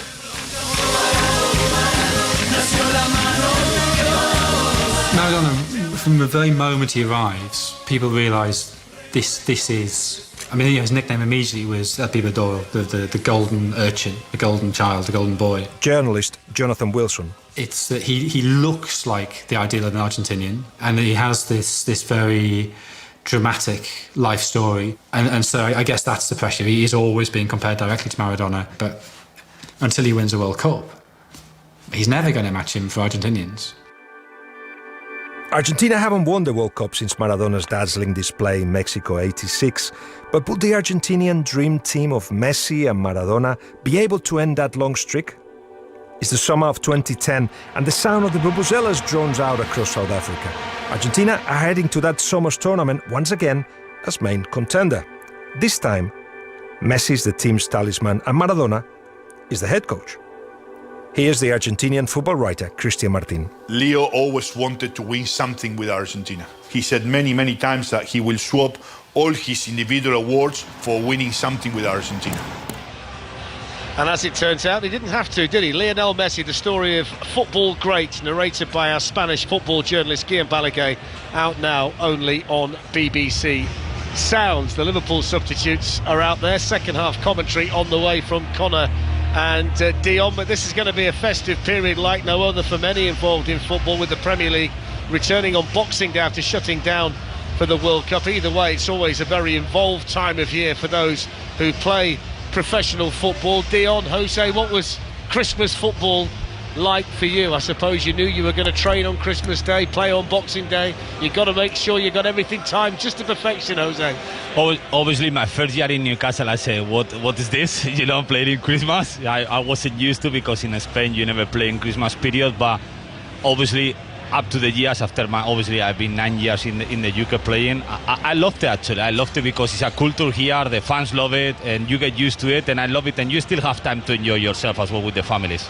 Dion, answer me this, right? I've never really asked a footballer this. What benefit do you get from training on Christmas Day when you're going to play on Boxing Day? Surely this is a way for a manager to control his players rather than a necessity that you've got to train on Christmas Day, otherwise you'll be no good on Boxing Day. You know what I think it was? Come on, be honest. No, I will be honest, and I'll tell you why I think it was. I think a lot of it is having the players in is just to see the players' faces, for the doctors as well. To make sure you're not stuffing your faces with turkey. Well, that's the thing. Jose agrees. No, I think it was to make sure that doctors knew you were okay. And the other thing as well, it's a myth. The doctors knew you were okay. Hold it a minute. Let me finish off here, Flex. And the food element is a myth. Not don't eat that. They wanted you to eat as much as you possibly could. And that is, I'm telling you now, the amount of games we played over Christmas, because I think it was 4 back in the day. I'm pretty sure we played. Connor will tell me there was normally a 26, maybe a 28, and then a first. We played a lot of games. I was told whether he didn't want me to play or not. Maybe that's what it was. Maybe this person didn't want me to play on Boxing Day. He said, eat as much as you want, Dion. Get yourself tucked in. I would challenge that managers across the football spectrum are Scrooges by making you train on Christmas Day. Let you have a day with the family. Didn't mind it. I think it depends the manager. I actually don't remember who it was, but I had one manager that we played on the 26th and the 25th actually give it like a day off. Yeah. And we went to the game straight away. But you see other managers, they will... I'm sure, like Rafa Benitez, they used to say, some of the players I played with in Liverpool that even call you, not even in Christmas, during the season, at 12 o'clock in the night to see if you were at home. It depends on the manager, I believe. To be honest, that's what the bosses at 5 Live do with Conor McNamara. He often gets random calls at midnight to make sure that he's not burning the midnight oil. So he's in fine form for nights like this. Conor hasn't been out for years. Well, wait, can I just call you to order on a point, Darren, when you said there about managers keeping the players off the turkey. Turkey gets a bad rap. Turkey is the purest form of protein. If you're putting on a few pounds over Christmas, it's not the turkey, it's the other trough of rubbish that you've eaten. The turkey is actually the good stuff. Are you suggesting that Quality Street and the like is the problem? Pigs in blankets, I think it's quality more than quantity. The chocolates are available. Absolutely. Well, they are, exactly. The two teams are out there for the second half. I can see Alex Oxlade-Chamberlain down there, Connor, can't I? Number 50. Yeah, change in personnel. Liverpool are taking off their goal scorer. Fabio Carvalho makes way, and on comes Oxlade-Chamberlain. Alex Oxlade-Chamberlain, who played in the last round, Liverpool's win over Derby. He made his Liverpool debut against City in 2017. He came on as a sub at half-time in that day as well. That one was not very memorable for him. Liverpool ended up losing 5-0 that day. This time round, it is 1-1. But Liverpool, who have now taken off James Milner, who is injured, and have taken off Fabio Carvalho. And it'll be interesting to see if there's any little tweak to the formation with Salah and Darwin Núñez and Elliott and Oxlade-Chamberlain now all on the field for Liverpool. Interesting to see exactly how they do line up. But we're back underway. Liverpool are playing from left to right as we look down. Manchester City in their traditional sky blue shirts, the white shorts and the sky blue socks. Riyad Mahrez in possession midway inside his own half, rolls it back to Aymeric Laporte. No changes for Pep Guardiola in the game so far. The pattern of the game: City dominant early and scored through Haaland. Liverpool dogged, worked their way back into it, took their chance when it came, and might, Dion, have gone in ahead at half-time had Darwin Núñez packed his shooting boots after a very good free kick from Robertson. Yeah, he'd had a second chance on the volley from the cross from Robertson was easier. The first one was pretty tough. But yeah, he's got himself some good goal-scoring positions. One of the sides of the World Cup was when you would see all those in the posh seats slowly getting back to watch the action, and there's some very posh seats at the Etihad, and they're slow to get back as Mahrez into the penalty area, left-footed shot and scores! Took it down gracefully, went around the defender and guided it beyond Queevy Kelleher into the bottom corner. That was a trademark Riyad Mahrez goal. One brilliant touch to bring it down, one to put it into his stride, and one to slam it to the back of the net. And Manchester City, right from the get-go after half-time, lead Liverpool again. It's now 2-1. Yeah, you know what? It's a beautiful ball from Rodri. Mahrez comes in off the right wing. He finds himself inside the box, goes into the corner of the D, takes it on the outside of his left foot. The ball still spinning towards him, comes back towards him, and he just curls it with the inside of his left boot. It's what he does. He's done it for years and years. Do not let him come back inside on his left foot, and he sticks it in the top corner, or should I say the bottom corner, any corner. Yeah. It's in the back of the net. Christmas cracker from Riyad Mahrez. Brilliant goal. And what a time to get it. Jurgen Klopp's half-time team talk will still be ringing in the ears of the Liverpool players, but it's a different complexion to the game already. And Liverpool, who'd made that change, bringing on Oxlade-Chamberlain, who's on the ball at the moment, playing a ball in front of Darwin Núñez. Look at the pace here. He's out sprinting Laporte. He's into the penalty area. This is Salah, 2-2. Jurgen Klopp celebrates, and 2 goals within 2.5 minutes of the restart. It's a cup tie that keeps giving. 4 goals in total now. It's 2-2, and Salah is back in action. Oxlade-Chamberlain, what a ball, by the way. He's literally on the halfway line opposite the dugouts, and he turns and he puts the ball with the outside of his right boot in front of Darwin Núñez, and he leaves. He goes. He just pulls it back. Where's Salah? On the penalty spot, Jose, and he just... That's a side foot, isn't it? Yeah. What pace, by the way. Yeah, the pace is unbelievable, how he beats Laporte by pace, and then obviously sees Salah free as well, and the pass is fun. Obviously the finish is the easiest thing, but the best thing on this, I believe, is really the pass from Chamberlain, like you mentioned. It's fantastic. Great ball. That rolls over the line with all the pace of Lionel Messi's World Cup winning penalty. He just trickled it in. Salah, what a cup tie we've got. 2-2. Mahrez into the penalty area. Haaland was ready. Matip got there first. Edge of the 6-yard box and was able to clear the ball away. 2-2. Haaland and Mahrez for City. Carvalho and Salah for Liverpool. Liverpool have yet to be in front of the game. Twice they've been behind. Twice they've come back on level terms. Darwin Núñez, the way he out-sprinted Aymeric Laporte there, it was like, you know when you see a sprinter training and they're dragging a tractor tyre behind them? That's the way Laporte appeared to be running. Such was the speed of Darwin Núñez. Yeah, he literally, you know what, if you do that, if you put the ball in front of him, he'll just run. He left Laporte for pace, and he had the control just to pull it back on the inside to see Salah there as well, and he pulled it back. Very, very good play. The ball from Oxlade-Chamberlain was just outstanding though. Each time City have thought they're pulling away, and each time Liverpool have dragged them back in. All square. 5 Live and BBC Sounds. The League Cup 4th round. Nat Phillips with the header away. Straight back to Kevin De Bruyne. Right hand side of the pitch as Manchester City come forward. City playing right to left as we look down in this second half. And still from the posh seats they come back and go, whoa, hang on, I heard a roar. What, did something happen? Yeah, both teams have scored as they wipe the crumbs from their chin.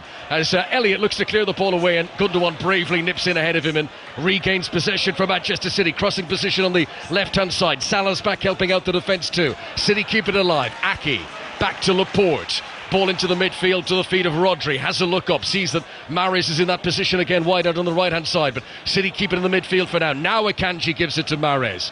Liverpool with plenty of red shirts back. De Bruyne to the byline, tries to pull it back, and it goes off Phillips and out for a corner. Corner to Manchester City on the right hand side, 2-2. Yeah, if you ever watch City play it, and you ever watch the ball on the right wing or the left wing, and just as it's just about to cross, you can guarantee that Haaland's in between the sticks, always in a goal scoring position, heart of the pitch, where he likes to be. There were 46 minutes of the clock when Mahrez scored There was 47-30 when Salah scored. Corner comes in from the right-hand side from De Bruyne. Headed away. Look at the speed here from Salah. Putting pressure on Rico Lewis, and Lewis has done well. Oh, I thought that Salah was going to burn him there. Do you remember the game in October when João Cancelo was floundering a bit on the halfway line and Salah got away from him? Rico Lewis ensured that didn't happen to him there. Done well there, to be fair. I think if that was a race without contact, I would imagine that Salah might have won that one, but Rico Lewis stuck to his job. Got there with a last-ditch tackle, strength, composure, did what he needed to do, and I think he just got caught with the coming together. He's been held up by Kevin De Bruyne there as he gets back to his feet, Rico Lewis, and he looks like he's been in the wars, and De Bruyne's going, come on, you're playing with the big boys now, get on with it, you'll be okay. But he's wincing, young Rico Lewis. It's one of those kind of, it sort of catches you in an area that really, really hurts, and the water and the cold sponge isn't going to help. And now he's got to run as Liverpool attack down that side, and Rico Lewis is very relieved to see it go out of play for Robertson. He's done well, though, the teenager. Only just turned 18 last month, and he's operating at a very high level, and he made a very important defensive block there while hurting himself to ensure that Mo Salah didn't canter through to maybe give Liverpool the lead for the first time this evening. 2-2, 51 minutes on the clock. Haaland tries to control, ball goes out of play, throw into Manchester City on the halfway line. Jurgen Klopp turns and has a look at his bench, and Pep Guardiola appears to be biting his fingernail a little bit. He's got his right palm up to his jaw, and he's rubbing his ear, and he's all twitchy and nervous. Is Pep Guardiola down there? Sure, in the Guardiola household it's all been very nice and calm for the last month or so, but the real business is back again now, the competitive business of football. Ball is out of play again on the far side, this time a throw into Liverpool, and it will be Robertson to take, back to Nat Phillips, cross to Joel Matip, and back to the goalkeeper Caoimhín Kelleher. Manchester City travelled to Leeds on Wednesday, that's the 28th. Then it's Everton at home on New Year's Eve, followed by Chelsea away on January the 5th, and City will also play Chelsea here at the Etihad in the FA Cup third round. That is on January the 8th, so City will have two games against Chelsea in the space of 4 days. Liverpool still have it at the back. This is Robertson on the left hand side, high press from Mahrez, and now Rodri to try and pin Liverpool in. Thiago gives it over to the near touchline, Liverpool's right, and Joel Matip. Little breather in a game that's been absolutely frantic. Now Phillips launches it forward. Akanji wins the header comfortably, accurate to Gundogan. City regain possession just on the edge of their own penalty area. Laporte rolls to the right hand side to Manuel Akanji, the summer signing from Borussia Dortmund. This is his first appearance in a domestic cup competition for Manchester City, and the attempted ball down the right hand side is too far away from Mahrez and goes out of play to return possession to Liverpool. Substitutes from both teams warming up down in front of us. To see Bernardo Silva down there, Phil Foden, Jack Grealish looking on. All players who played at the World Cup. Rico Lewis regains possession. Foul, but play on, says the referee, as City still have it. Mahrez to Palmer, into the penalty area, left-footed shot. Did it come off Gomez? No, goal kick. It was so far wide, I assumed it must have been deflected off the defender, but no, goal kick. That was just a bad shot from Cole Palmer. 2-2 here. Back to Stamford Bridge. Chelsea women against Paris Saint-Germain and Mark Scott. And it's 2-0 here, Connor, to Chelsea, which means top spot in the group is basically in the bag. Horrible error from Sarah Bouhaddi in the PSG goal. Gave the ball away. Chelsea from the edge of the area quickly worked it through, and James slotted home from about 8 yards out. Chelsea 2, PSG 0. Thanks very much, Mark. 2-2 at the Etihad, the Carabao Cup. Fourth round, Cole Palmer's done well against Gomez here. Into a crossing position, hangs it in. Haaland couldn't get there ahead of Phillips. Good defending, Nat Phillips. And Liverpool clear the ball away. Yeah, they're just trying to get out their own half at the moment, Liverpool. Trying to play some good football, but it's not working. De Bruyne, 10 yards outside the box. Clever ball to Mahrez in the penalty area, right-hand side. Liverpool have got to be on high alert here. Mahrez tried to return it to De Bruyne. It was all very intricate. There was a Liverpool interception, and now Harvey Elliott comes away with possession up to the centre circle. Look at him go. He's made up 30 yards already, Harvey Elliott. Good composure from the youngster. Waits for some support now from Joe Gomez. He plays it on to Mo Salah on the right wing. Salah back to Gomez. 10 yards from the byline into the penalty area, right-hand side. Poor cross, though. Too close to Ortego. And a comfortable save for the goalkeeper. Liverpool preparing to make another change, and Jordan Henderson is going to be coming on in a moment. Yeah, they need to try and wrestle back power of this game in the midfield. Fabinho's come on and he's trying to do the same job that Rodri's doing for City. That quarterback, Henderson's going to come in and completely manage the game for City and get the mindset in the right place to try and get ahead of this game rather than chasing it all the time. Right. They need someone like Henderson to take charge of the game. Right. Which of these teams is going to make it a particularly Merry Christmas for their supporters? 2-2. We get a winner one way or the other. No extra time tonight. Penalties if needed. Gomez to Salah just inside his own half. Right hand side of the pitch as Liverpool come forward, drags it back under his studs. Twinkle toes from Salah, just urging Ake, go on, I dare you to lunge in on me. And Ake, under the very close glance of Pep Guardiola, does no such thing, just hovers. And eventually Salah plays it back into his own half once again. This is Matip, edge of the Liverpool penalty area. Turns and rolls it back into Caoimhín Kelleher once again. Liverpool away again on Boxing Day. They go to Aston Villa. Then it's Leicester at home, followed by Brentford away. Brentford, who beat Manchester City their last game before things came to a halt for the World Cup.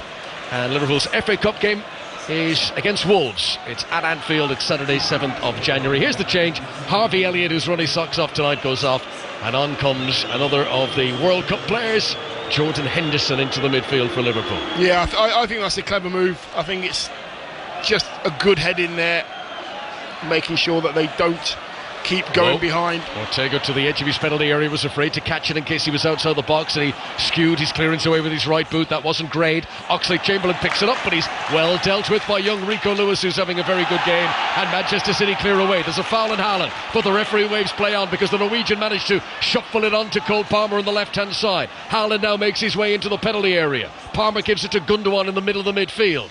Good hard working from Thiago and Henderson ensure that Gundogan can't play an easy early ball forward. City hold on to possession, but they're back near the centre circle again, and they have it with Rodri. 2-2, 57 minutes on the clock. Rico Lewis gives it to Akanji on the right hand side. 11 men back behind the ball for Liverpool, who need very high concentration, as any opponent does coming here to play at the Etihad. Palmer to De Bruyne on the left wing, tried to skip beyond Gomez. Good challenge, Gomez, because De Bruyne there put a little bit of elevation on the ball, hoping he would elude the right boot of Gomez. Gomez was high alert though, and managed to put it out for the corner, which City have taken quickly. Palmer to De Bruyne, hangs it in, header, goal! Nathan Ake! 3-2, and a 5-goal thriller in the fourth round of the Carabao Cup. For the third time tonight, Manchester City take the lead, and can Liverpool keep coming back against them? It's Ake's first goal of the season. It's Manchester City 3, Liverpool 2. I mean, the ball from De Bruyne is incredible. It's a corner on the left-hand side, and you just nudge it. He nudges the ball 2 yards to Palmer. Palmer gives it back to De Bruyne in a nice little area. It's level with the 18-yard box. He's on the left-hand side. He's just an in-swinger, just in towards that far post, teasing his players. There's 4 sky blue shirts. It misses out all the red shirts, and it kind of hits Ake on the head. The ball's absolutely perfect. You can't defend that, Jose, can you? Nah, it's impossible. For me, that's why, not just for these things, but he's the best player in the Premier League for me. It's unbelievable what he does there. And it looks easy for him. If you see the repetition, it looks like, no, don't worry, I put it there. You don't move. Close your eyes and just put it in. You know, it's unbelievable. It's an unbelievable player. Great to watch. Nathan Ake, when he was a Watford player, he scored against Liverpool. When he was a Bournemouth player, he scored against Liverpool. And here at the Etihad, he scores against Liverpool again, and this for Manchester City. And he restores Pep Guardiola's side's lead, but I would not bet an awful lot on it staying like this. It's been one of those games, it is difficult to imagine us having another half an hour of play here and for there not to be any more goals. Just one of those games.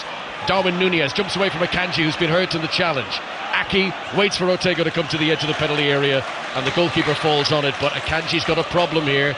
He's a big burly central defender, and immediately John Stones strips and gets ready to come on, and I think they know that Akanji's not going to be able to continue. Yeah, I'm not quite sure what he's holding him, maybe his arm or shoulder, and John Stones is definitely coming on anyway because the fourth official has got the board out. So that change will be made. Akanji does get back up to his feet. He's got to walk off, so it's nothing too serious. But a standing ovation for the Swiss international, who's become a very popular figure around here. And central defence is the position that City have spent more money on than anyone else. You know, since the big bucks have come into this football club, they have spent a fortune on centre halves, and in this guy, they're hoping they might have the best they've had since Vincent Kompany. Well, he looks comfortable. He looks very comfortable in this setting, in the players that he's playing around as well, and he's coming and he's done well. I think he's defended very well, and that's what he does first. He defends first, and if he can play a bit, he'll play a bit. But he's got a lot in his locker, I've got to say. Yeah, Pep Guardiola speaks in glowing terms of Akanji, loves how he brings the ball out from the back, sees it as a very important part of the way he wants Manchester City to play. Challenge has gone in on Joe Gomez, which he's just slow to get back to his feet from, but no free kick for Liverpool. Manchester City with a 3-2 lead here. Let's go back to Stamford Bridge. Another goal for Mark Scott watching Chelsea win against Paris Saint-Germain. And it's another one for Lauren James as well. 2 in the space of 7 minutes for her. Chelsea now 3-0 up against Paris Saint-Germain. Remember, they had to lose this game by 2 goals or more to avoid finishing top. So they have got that first place in the bag now, leading PSG 3-0. Thanks very much, Mark. Premier League back on Boxing Day. And then it pretty much doesn't stop. It goes right the way through the festive period. There's games pretty much every night. We'll be all over it here on 5 Live and BBC Sounds. As Caoimhín Kelleher has possession and goal for Liverpool, beaten 3 times tonight. Not much you could have done about any of them. De Bruyne's assists have been brilliant. Here's another chance. Out comes Kelleher, diving at the feet of Haaland, and he does well. He was brave and he needed to be. And Liverpool have been caught a few times tonight trying to play it out from the back, and Manchester City have certainly spotted that there is something to go and try and win there. Yeah, I think they just, when they're playing out from the back, Liverpool, they have lots of options, but they're using the option too late. It's just drawing City onto them that little bit further. The more touches you have in a back foot area, the closer those sky blue shirts can get, and then the distance gets shorter from the player to the ball. Got to do it quicker. If you want to beat the pressure, you've got to do it quicker.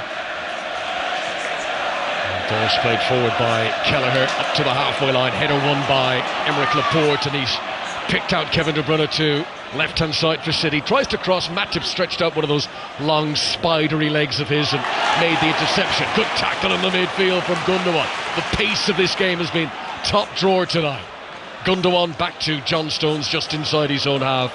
It has had the full commitment. You know, people sometimes question the League Cup and how seriously the big teams take it. Just look at the recent roll call of winners. That's how seriously the big teams take it, and these two, you can tell, are intent on going through tonight. Liverpool, twice they've come from behind to level matters up. Can they do it a third time? Aymeric Laporte tries that familiar ball down the left wing, but that's not his best effort tonight. No chance for Cole Palmer, and the ball goes out of play near the Liverpool substitutes warming up, and it's a throw in for Joe Gomez, and the clock ticks on.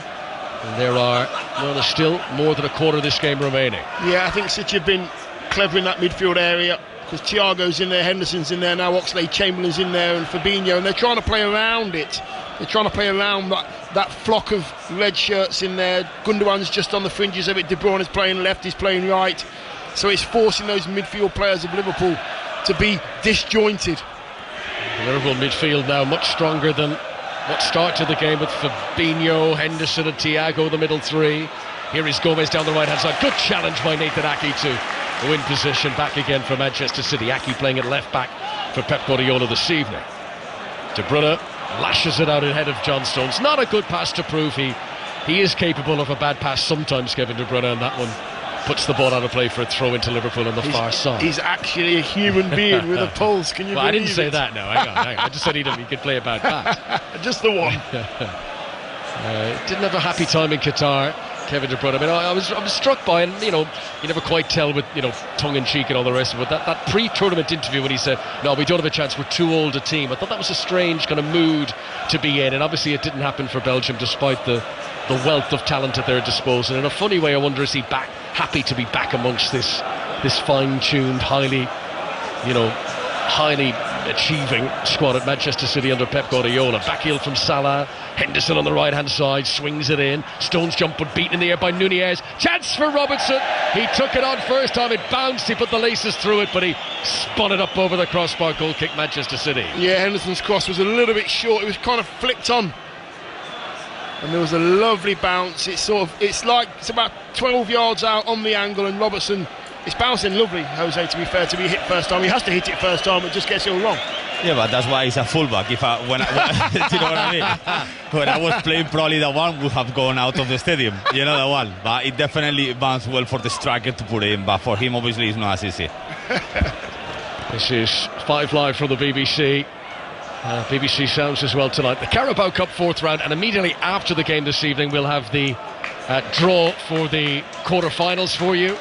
At the moment it will be Manchester City in that draw, and it will be Liverpool, the holders, going out, but one goal can change everything. Now Jack Grealish gets a little encouraging pat on the back from Pep Guardiola, and he puts on his match shirt and gets ready to enter the fray, and it's the whole flurry of instructions from Guardiola down there. Little swig of a drink from Grealish as he prepares to come on. You do your Instagram, Dion. Did you follow Jack Grealish? Are you aware what he's been doing on his recent holiday to New York? Do you know what this? No. So he went to New York after the World Cup, and he went around all the locations featured in the Macaulay Culkin movie Home Alone, and he took pictures of himself in all of those locations. So there you go. Who says footballers are big kids at heart? Eh? Who says that?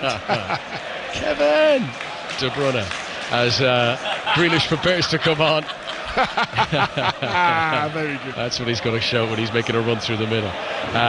Oxlade-Chamberlain has possession for Liverpool, far side of the pitch from us. Liverpool could do with a second wind here. I mean, it's funny, Darren read out the substitutes at the start of the game, and you look at City now, even in reserve now, Bernardo Silva, Grealish about to come on, Foden, oozing quality. Liverpool's bench now, Tsimikas, Keita, Ramsey, Bento, suddenly, short of options for Jurgen Klopp as Nunez trying to go. Is that fair? Well, it's what we were talking about before the game. Obviously, the 11 vs 11 that they were playing at the start, it was obviously 50-50 really. But then when you look at the bench, just bringing a £100 million player, you have Bernardo Silva, you have Foden, you can't compare, no. So it's more difficult now to take the chance for Liverpool really to try to change the game, because they don't have really nothing on the bench that you really can come in and do something different that they're already doing. Yeah, Liverpool have got to go for it. Oxlade-Chamberlain gambled there, made a good run forward. Robertson nearly picked him out. Cup football, they might as well risk conceding another one rather than throw the kitchen sink at it here. Here's Salah into the penalty area, right hand side. Down goes Oxlade-Chamberlain, arms outstretched everywhere. Liverpool fans screaming for a penalty, but nothing doing with referee David Coote. And what a laugh it would have been if only VAR had seen. However, there is no VAR in the League Cup at this stage, and there'll be no further scrutiny as Mahrez comes across, challenges Matip, and the ball goes out of play, and Grealish still waiting patiently to come on. Normally we would be analysing the replays of this and wondering, was Alex Oxlade-Chamberlain fouled? We'll get to see it anyway, this collision with Aki. What do you make of that, Dion Thomas? Yeah, not for me. I think it's a coming together, to be honest with you. Bodies coming together in the box, nah, not for me, that one. For me, a soft penalty, but it's a penalty. Did we expect anything else? That is our resident member of the Liverpool fan club, Jose Enrique, part of our commentary team tonight on 5 Live. As Grealish still has to wait, even though the ball has been out of play now. There's a lot of discussions going on. Fourth division, Klopp is wagging fingers, and Pep Guardiola's kind of puzzled looks, and it's all very pantomime down there. Naby Keita's about to come on for Liverpool. He's getting the big bear hug from Jurgen Klopp. Go on there and get me an equalising goal, Klopp says to Naby Keita, who's not had much action this season. And he's another who will hope to benefit from this sort of break in the campaign for the World Cup. He's not played at all in the Premier League this season, Naby Keita, and he comes on in place of Thiago, and Foden is getting ready to come on too for Manchester City. And still Grealish waits, perusing his New York photos perhaps down there as he waits for his chance to come onto the pitch. Gundogan wins it back for Manchester City. Fabinho with a good challenge in on Haaland to ensure the Norwegian can't get possession. Haaland's got his goal tonight, but as he tends to do, he drifts out of the game. We don't see him for a while, and then he'll pop up with a goal later on. This is Henderson to the byline for Liverpool, right hand side. Been a bit better from Liverpool just the last 3 or 4 minutes. Salah tries a back heel, but it's straight to Nathan Aki. Aki should have cleared it, and he didn't. And Fabinho picks it up, and he goes down under a challenge from Rodri, and the referee says play on, and it's worked by City back to the goalkeeper Ortega, who will clear it away down the centre of the pitch. Flicked on by Kevin De Bruyne, gets it back from Rico Lewis. Excellent work from Robertson. Liverpool have found a second wind, but let's see how City respond. Gundogan now over the halfway line, pushes it on to Mahrez. Liverpool got to get bodies back here. Mahrez sets off on a wide arcing run, and the momentum has got out of the counter-attack. City have got possession inside the Liverpool half, but there is a full rear guard of defenders back in position now. And Pep Guardiola, with his arms folded across his chest, continues to look on the edge of the technical areas. John Stones plays a 1-2 with Kevin De Bruyne inside the Liverpool half. Right-hand side of the field as Manchester City come forward, leading as they do by 3-2. The clock ticks on and we're into the final 20 minutes of normal time now, and Liverpool are about to have a double substitution to deal with here, with both Grealish and Foden coming on at the same time for Manchester City. Rico Lewis back to Emerick Laporte. Now John Stones. Keep ball for Manchester City at the moment as they tried to take some of the fizz out of the bottle that Liverpool have been shaking in recent minutes. One back for the visitors though by Andy Robertson. Now can Liverpool build? Fabinho, base of the midfield alongside Henderson, two midfielders who've come on as substitutes in the game. Gomez playing it right back after the departure earlier on of James Milner. This is Matip, deepest lying defender at the moment, rolls it to the right hand side to Joe Gomez. Gomez into a right channel for Darwin Núñez, and there's no flag. Goalkeeper retreating. Núñez into the penalty area, has a go, and he's pulled it across the face of the target again. That's 3 or 4 chances now for Darwin Núñez. Liverpool are upset he didn't score. Manchester City are upset there was no flag. That was a big chance for Liverpool, and Darwin Núñez fluffed his lines. It's a great ball, from Naby Keita, and he's onside. I've just seen the replay. He is onside. He is 10 yards on the angle. He has to score. Yes, it's an acute angle, but he just pulls it past the far post. He's got to do better with that. That's his third good chance tonight, one-on-one with the keeper. He's got to put his laces through it and bang it in the roof of the net. And the chances have all been quite similar. Right-footed player, right-hand side of the goal, trying to hit it across the target and dragging it too much.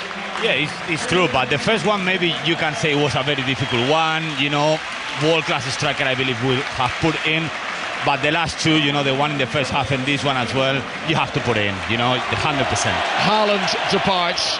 To be fair, had his goal in the first half. We didn't see much of him in the second period.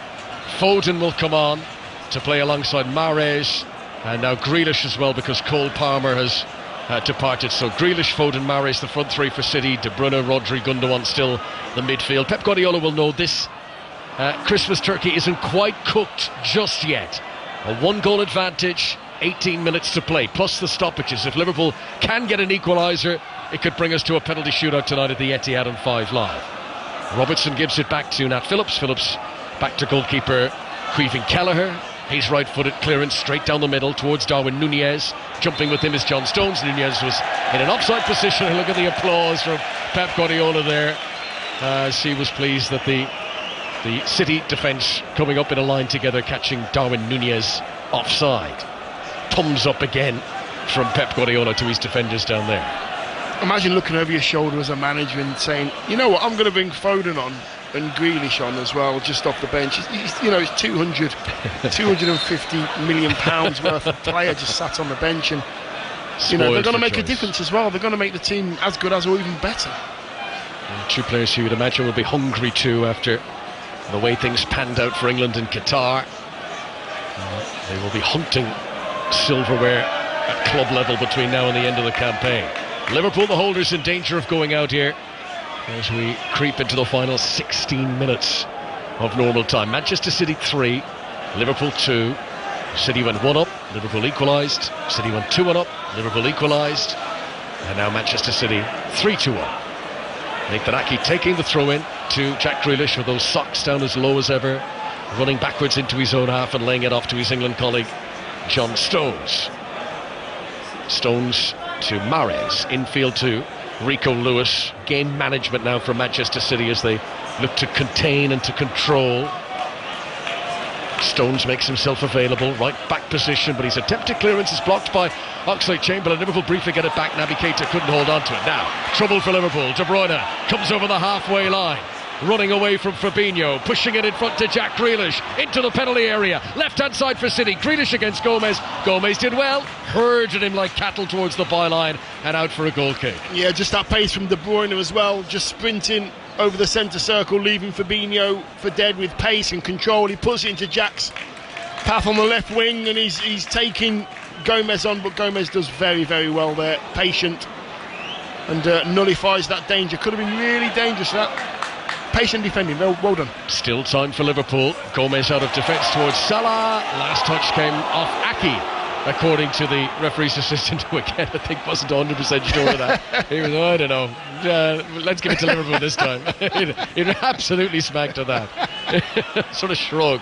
It's like, if you didn't see it, neither did I. Throw in for Gomez, midway inside the Liverpool half right full-back position. And now, did that even come into the play? He takes the throw, and it didn't come onto the field. You see that in under-10s football.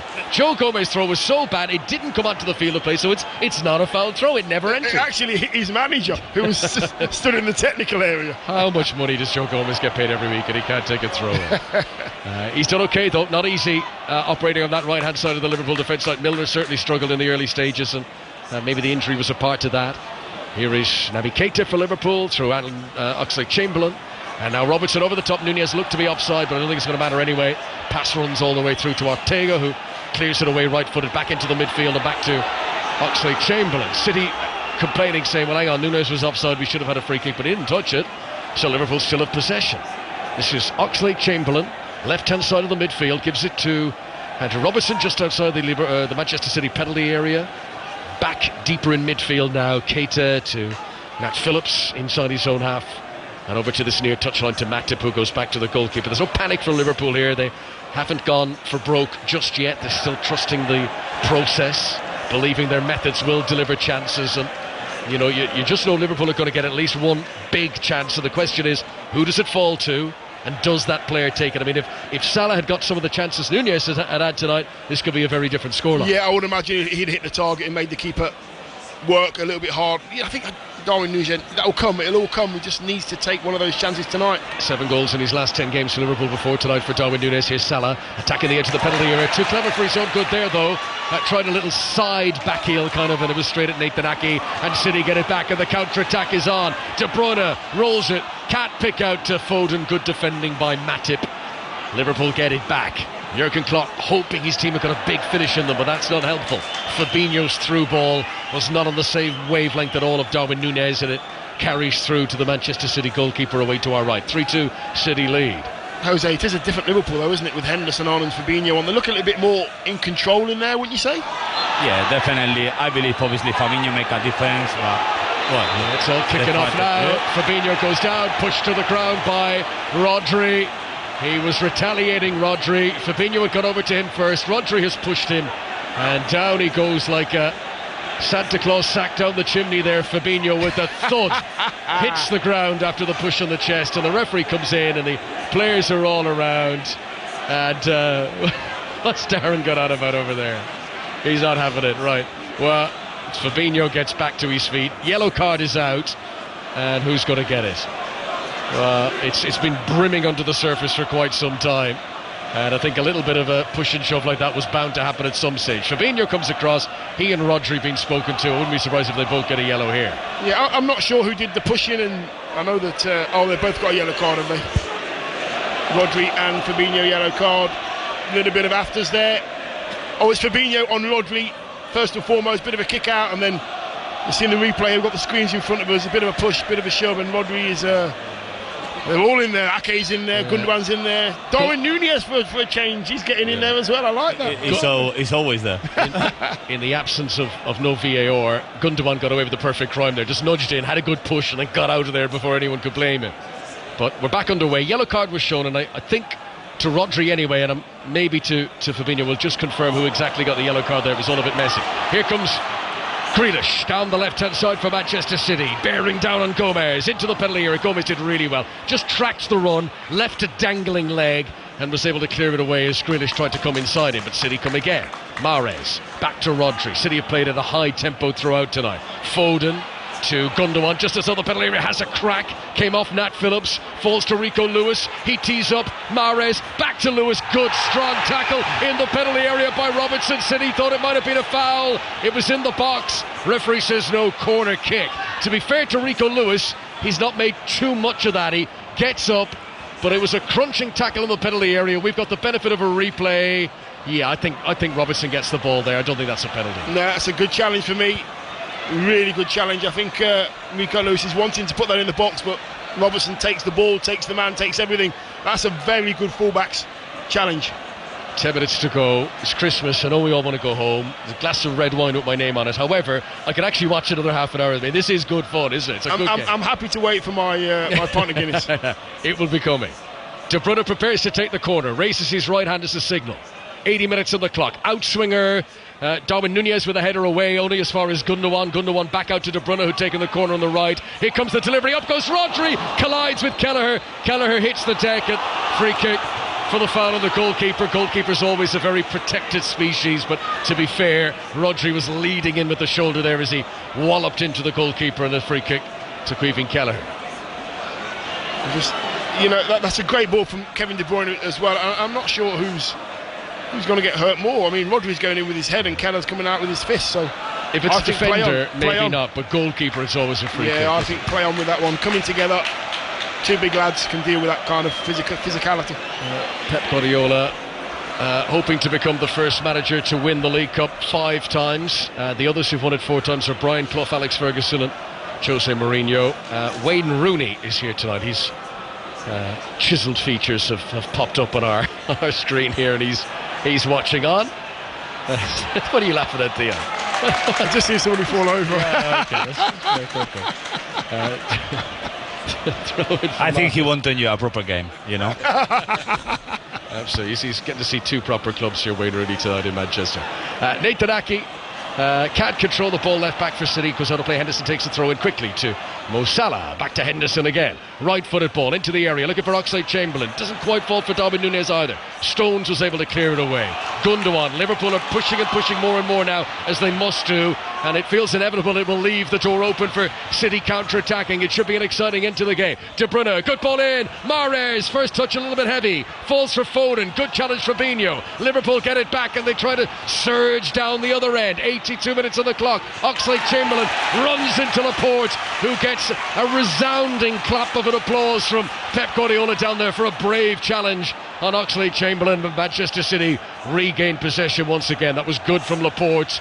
Didn't take any prisoners there. He knew he was going to get hurt, but he put his body in the way of danger. I did like the way there that Jack Grealish received the ball in front of his manager, and because Laporte did catch one late on his ankle, calm it down, let your centre half get his ankle feeling back, and he just said slow it down, let him get back into position. The manager just taking control of his team there, saying, Jack, just slow it down, don't go forward.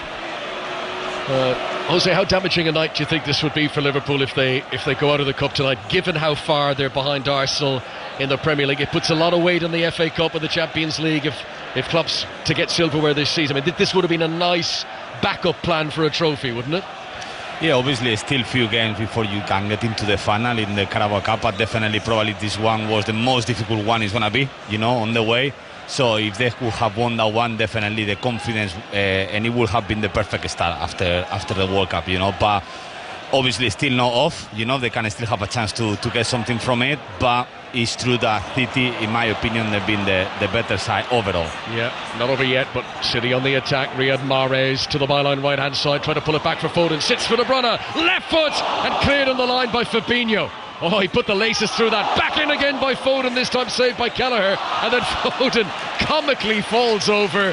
We've all done it. He tries to swivel on the byline, swivel, turn and cross all in one motion.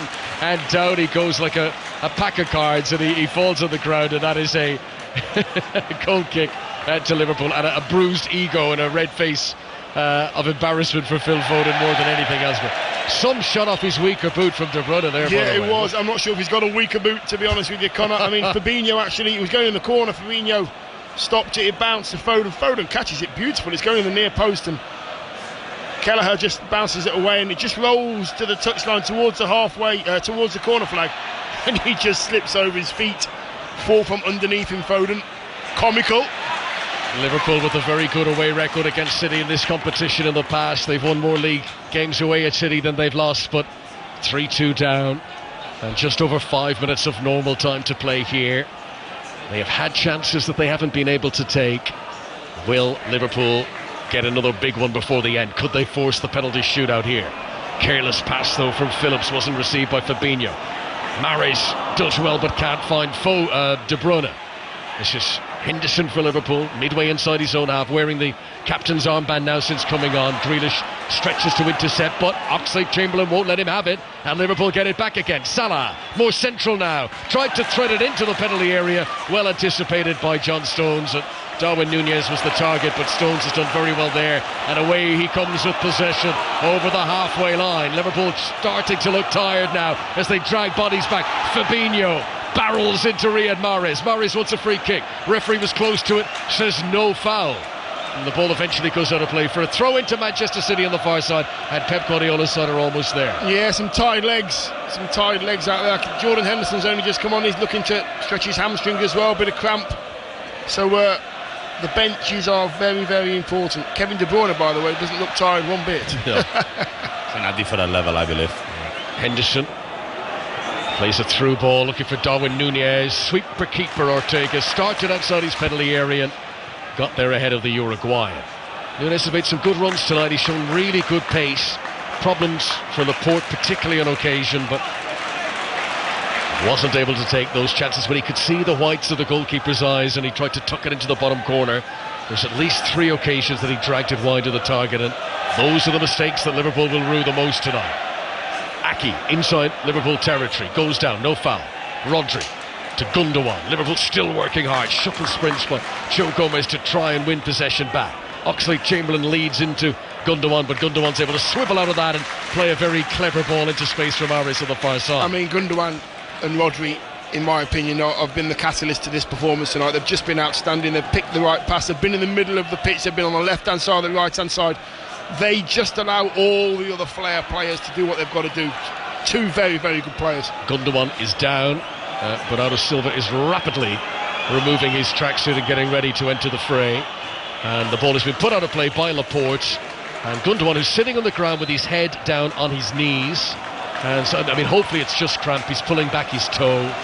And Manchester City will hope it's not anything more serious than that. But great performance. That midfield 3, we mentioned them right at the start of the evening. De Bruyne and Rodri and Gundogan.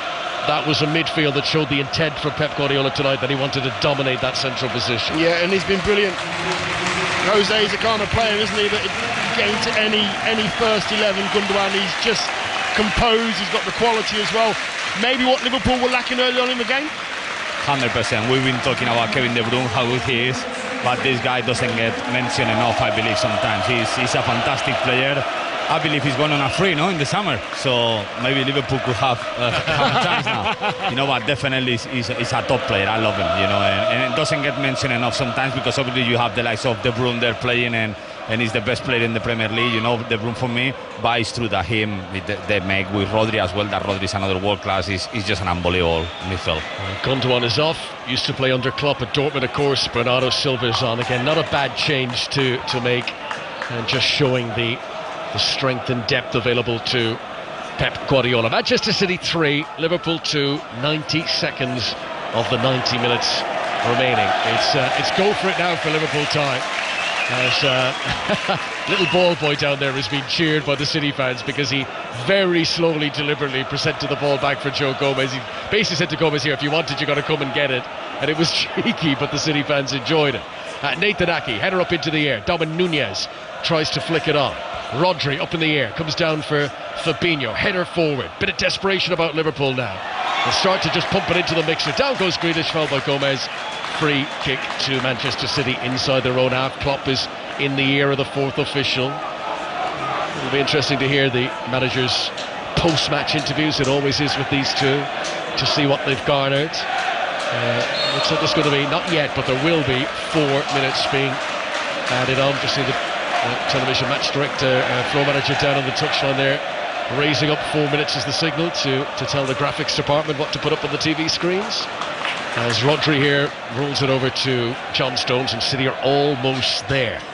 It's been a night where these two were back into domestic action, and it has been a 5-goal extravaganza at the Etihad as De Bruyne loses his footing and the ball goes out of play for a goal kick. Some of the City fans over there thought he was pushed by Phillips, but David Coots has played. I think the referee's done well tonight. He's let those little niggly pushes and shoulder charges go. He's only really whistled for the very obvious fouls, which is, what you want to see. Keep the game flowing. Matip inside his own penalty area. Liverpool need it down the other end. There's the board to confirm it is the 4 minutes to be added on. Robertson, halfway line, left-hand side for Liverpool, gets it in field to Oxlade-Chamberlain. Now he rolls it for Naby Keita, 10 yards outside the penalty area. It was Darwin Núñez, out comes Ortega, dives at the feet of the Uruguayan and is brave. And he'll stay down, Ortega, slowly back up to his feet, but did what he needed to do there. Yeah, he's found himself in a really good position there. Oxlade-Chamberlain onto Naby Keita into Darwin Núñez. He just kind of overhits it.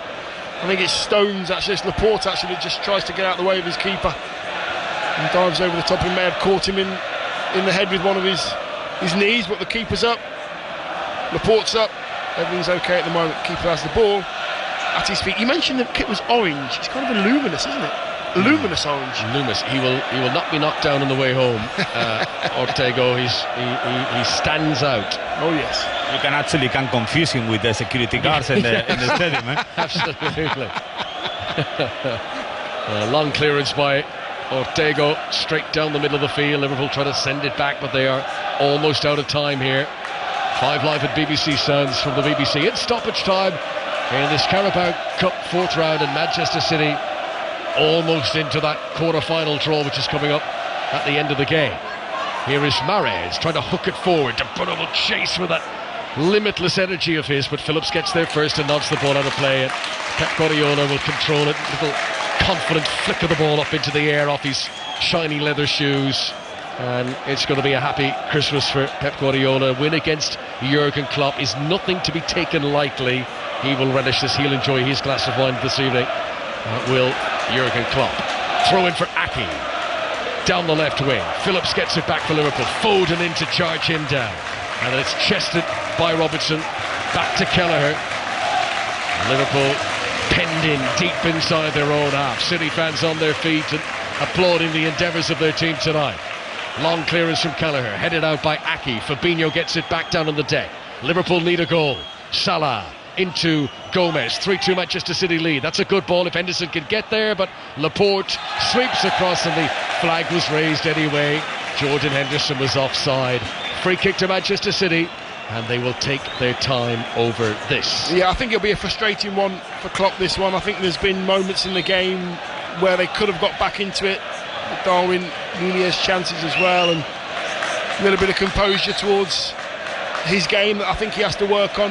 Liverpool possibly could have been a little bit more positive maybe in certain moments. Jose, would you say?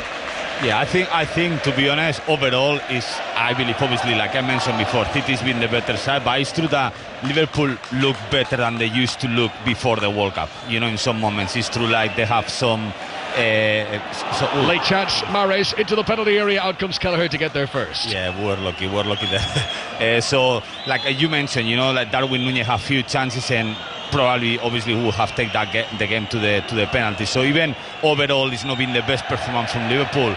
I think the club can take a lot of positive from this game. Right, Liverpool need a Wout Weghorst moment here. Can they get it? Oxlade-Chamberlain, left-hand side, tackled by Kevin De Bruyne, who's been fantastic tonight. He really has. No World Cup hangover for the Belgian. Right back into the thick of things and absolutely leading by example for his team tonight, De Bruyne. Manchester City 3, Liverpool 2. Throw in for Liverpool, left-hand side. Robertson takes the throw, but it's cleared away by Rico Lewis. Liverpool have it on the halfway line. Fabinho needs to get it forward, but he can't under pressure from Mahrez. Retreats to the goalkeeper. Liverpool fans are saying, come on, time is up. They're beginning to whistle. Play on, says David Coote. Núñez beaten in the air by Rodri. Grealish gets a header. Controlled by De Bruyne just inside his own half. Plays it back to Rico Lewis, who launches it. Matip's header straight up into the air. It's all very scrappy and ragged at the moment. De Bruyne wins a header, and I don't think he meant that, but it's come for Aki. Aki's tweaked his hamstring as he tries to control it. He's wincing. And the ball goes out of play, and that's it. It's all over. The holders are out. Liverpool won last season, but the 4 years before that, the League Cup belonged to Manchester City, and they go through. Pep Guardiola enjoys a win over Jurgen Klopp. Manchester City bounce straight back into winning ways. Haaland is back in the goals. Mahrez and Aki too tonight, and having to lost to Liverpool in the Community Shield in the summer, having lost at Anfield in the Premier League in October, Liverpool have now knocked Jurgen Klopp's side out of the League Cup, and all wins in cup competitions are important, but this one against this opponent will feel extra special for Manchester City tonight. They've beaten Liverpool 3-2. Yeah, I just believe on this performance I've seen tonight, just a little bit more quality in the final third has got City over the line. I mentioned Gundogan, I mentioned Rodri, they were catalysts to this performance. Just needed to, I think Liverpool needed a Henderson and a Fabinho to start the game in order to give them a better chance of getting in this game, but their fighting spirit was good, quality was better as well. I don't know what you think, Jose? Obviously, I wanted Liverpool to win, that's the truth, but the performance overall, we really enjoyed the game. At least I really enjoyed the game. It was a lot of intensity for two teams that they've been, obviously, some place they've been at the World Cup, but the other place they've been on holidays for a little bit as well. It's like you could see a lot of people complain about the hamstring, calves, really tight, everything, but they put a very good performance, both teams. Jurgen Klopp's 7th season in charge of Liverpool continues to be testing and challenging. It's a big one now against Villa on Boxing Day to come. But Liverpool out tonight, Manchester City through 3-2.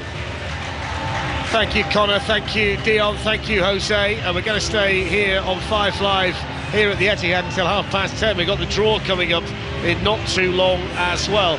Just a person to keep an eye on down there, Dion, at the moment is Kevin De Bruyne, because when the full-time whistle went, he was down on his knees, and he was down for a little while. And one of the Manchester City medical staff went over there and had quite a lengthy conversation with him, so he did seem to pick up a knock right at the end of the match. So it's just worth keeping an eye on him and maybe seeing what Pep Guardiola has to say at the end of this, because that's certainly not something they want to see.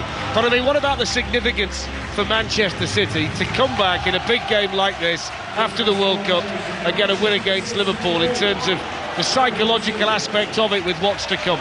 Yeah, they had to fight for it though, Fletch. They had to work really hard, they had to dig deep to get over the line tonight. Liverpool showed that little bit of resilience, going behind twice and coming back to peg City back to drawing, but they just find a way all the time, the way that Pep sets his teams out, the quality that he has as well. They always find a way to play through the press and create chances. So, and with Jose here, they were the better side tonight, but they had to work incredibly hard. And you mentioned De Bruyne, he's just coming to the technical area now, he's just walking off the pitch, you can just see him here, he just looks absolutely shattered. And you know what, he looks like this after every single game that he plays, because he works so hard, and if you work hard, you give yourself the time on the ball to give your quality out. He's such a great player. Jose, from a Liverpool standpoint tonight, I don't want to appear harsh because he's a young player, it's his first season in a Liverpool shirt, and he's also replacing Sadio Mane. But when you're the Liverpool number 9 to all intents and purposes, which is what Darwin Núñez is this evening, he's got to take at least one of those chances. This is rarefied air when you play for this club, and he could have had a hat-trick here tonight and didn't take those opportunities. 100%. I think the comparison should come with obviously the Fowlers, Luis Suarez, Torres, these kind of players. That's the comparisons that Liverpool fans really compare with it. It's true that even not performing at his best, he's actually scoring goals. That's the truth. But it's true, I agree with you, Darren, there, that after them 3 chances, at least one of them has to go in, at least, and more the last 2, they were very, very clear, and at least one of them has to go in. I would never be disrespectful enough, Dion, having not been in that position, to ever say it's easy or it's whatever, but what you would say is they were the kind of chances when you see them that you would expect Darwin Núñez at Benfica last season to score at least one of them. Yeah, or you know what, Fletcher? Did he hit the target with any of them? No. So he didn't hit the target with any of them, which is a big thing. And what happens as well, Fletcher, if he's not going for you as a centre forward, you can actually start to, play within yourself, and your finishing gets tight, and that's the last thing you need as a centre forward. The question I would ask: would Sadio have scored one of those or 2 of those? That's who he's replacing, and that's the standard that's been set by Sadio that he has to carry on right now. I don't think you can compare. At the end, Sadio, he was one of the best players in the world for a very long time, you know. Obviously, he was fantastic as a false number like last season.